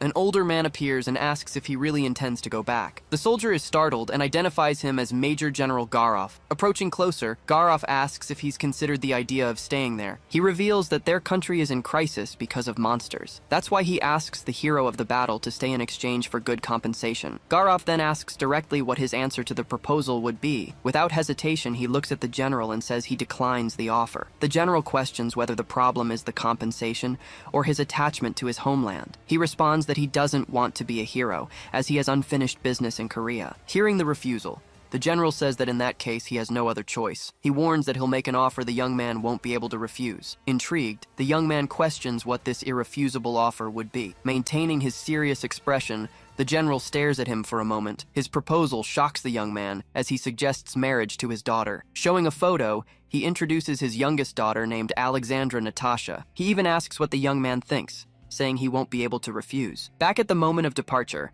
an officer says the procedures are finalized. Handing over an envelope, he says to take the documents to the airport. Appearing suddenly, the general asks him to think carefully about the proposal. He insists it's a great opportunity, but the young man shouts that he's not interested. Saying this is getting annoying, he comments about the difficult superior. After a sigh, the young man seems to have decided something. Turning to the soldier, he asks if he can ask him a favor. The scene changes, and a large building of the Changcheon Guild is shown. In an office, a man answers the phone that was ringing on his desk. Upon taking the call, he introduces himself as Park Seokcheon, master of the Changcheon Guild. He's completely shocked hearing the voice on the other end of the line. On the other side, the young man on the phone hears Seokcheon shout his name. Startled by the call, he falls from his chair and asks what happened. He says everyone was very worried when the young man suddenly disappeared. Desperate, he asks where the young man is, offering to go pick him up. The young man responds that he's far away, but tells him not to worry. Seokcheon then reveals that things have been kind of stalled at the guild lately. Surprised, the young man asks why things are like that. He explains that the association started taking some actions against them. The young man then asks what kind of actions the association was taking. He tells him that his guild and Northern Lights had their access denied. Even when requesting access, they keep looking for details and refuse entry. The young man listens attentively, processing the gravity of that information. With magic items being worth so much, raids become the main income for guilds. On the phone, he apologizes, saying he feels ashamed for not being able to help. The young man responds that it's not his fault, since it's difficult to challenge the association. At that moment, the general insists on the proposal, but he repeats having no interest. His expression suddenly changes, showing he's made a decision. Warning that he can't stay idle, he says he'll call Seokcheon later. He then ends the call, even with the other asking him to wait. Turning to the general, he calls him while the old man looks excited. He then says with a smile that he has a favor to ask. The scene shifts to a desolate location, where a heavy blizzard was falling. Arriving there, Seokjian complains that the place is a bit cold. The young man then scolds him for being an adult, complaining about the cold. Sighing, Seokjian says it's been one surprise after another. He simply can't believe they suddenly ended up in Russia. The young man then questions if in Korea the association wouldn't interfere the same way. Revealing the agreement, he explains that here they need help with the monsters. One of the men then asks why the guild members weren't called. He insists on knowing why only the two of them were called for this mission. He explains that a smaller group can better avoid the association's attention. Telling them to stop complaining, he says to focus on how to catch the monsters. Complaining about the situation,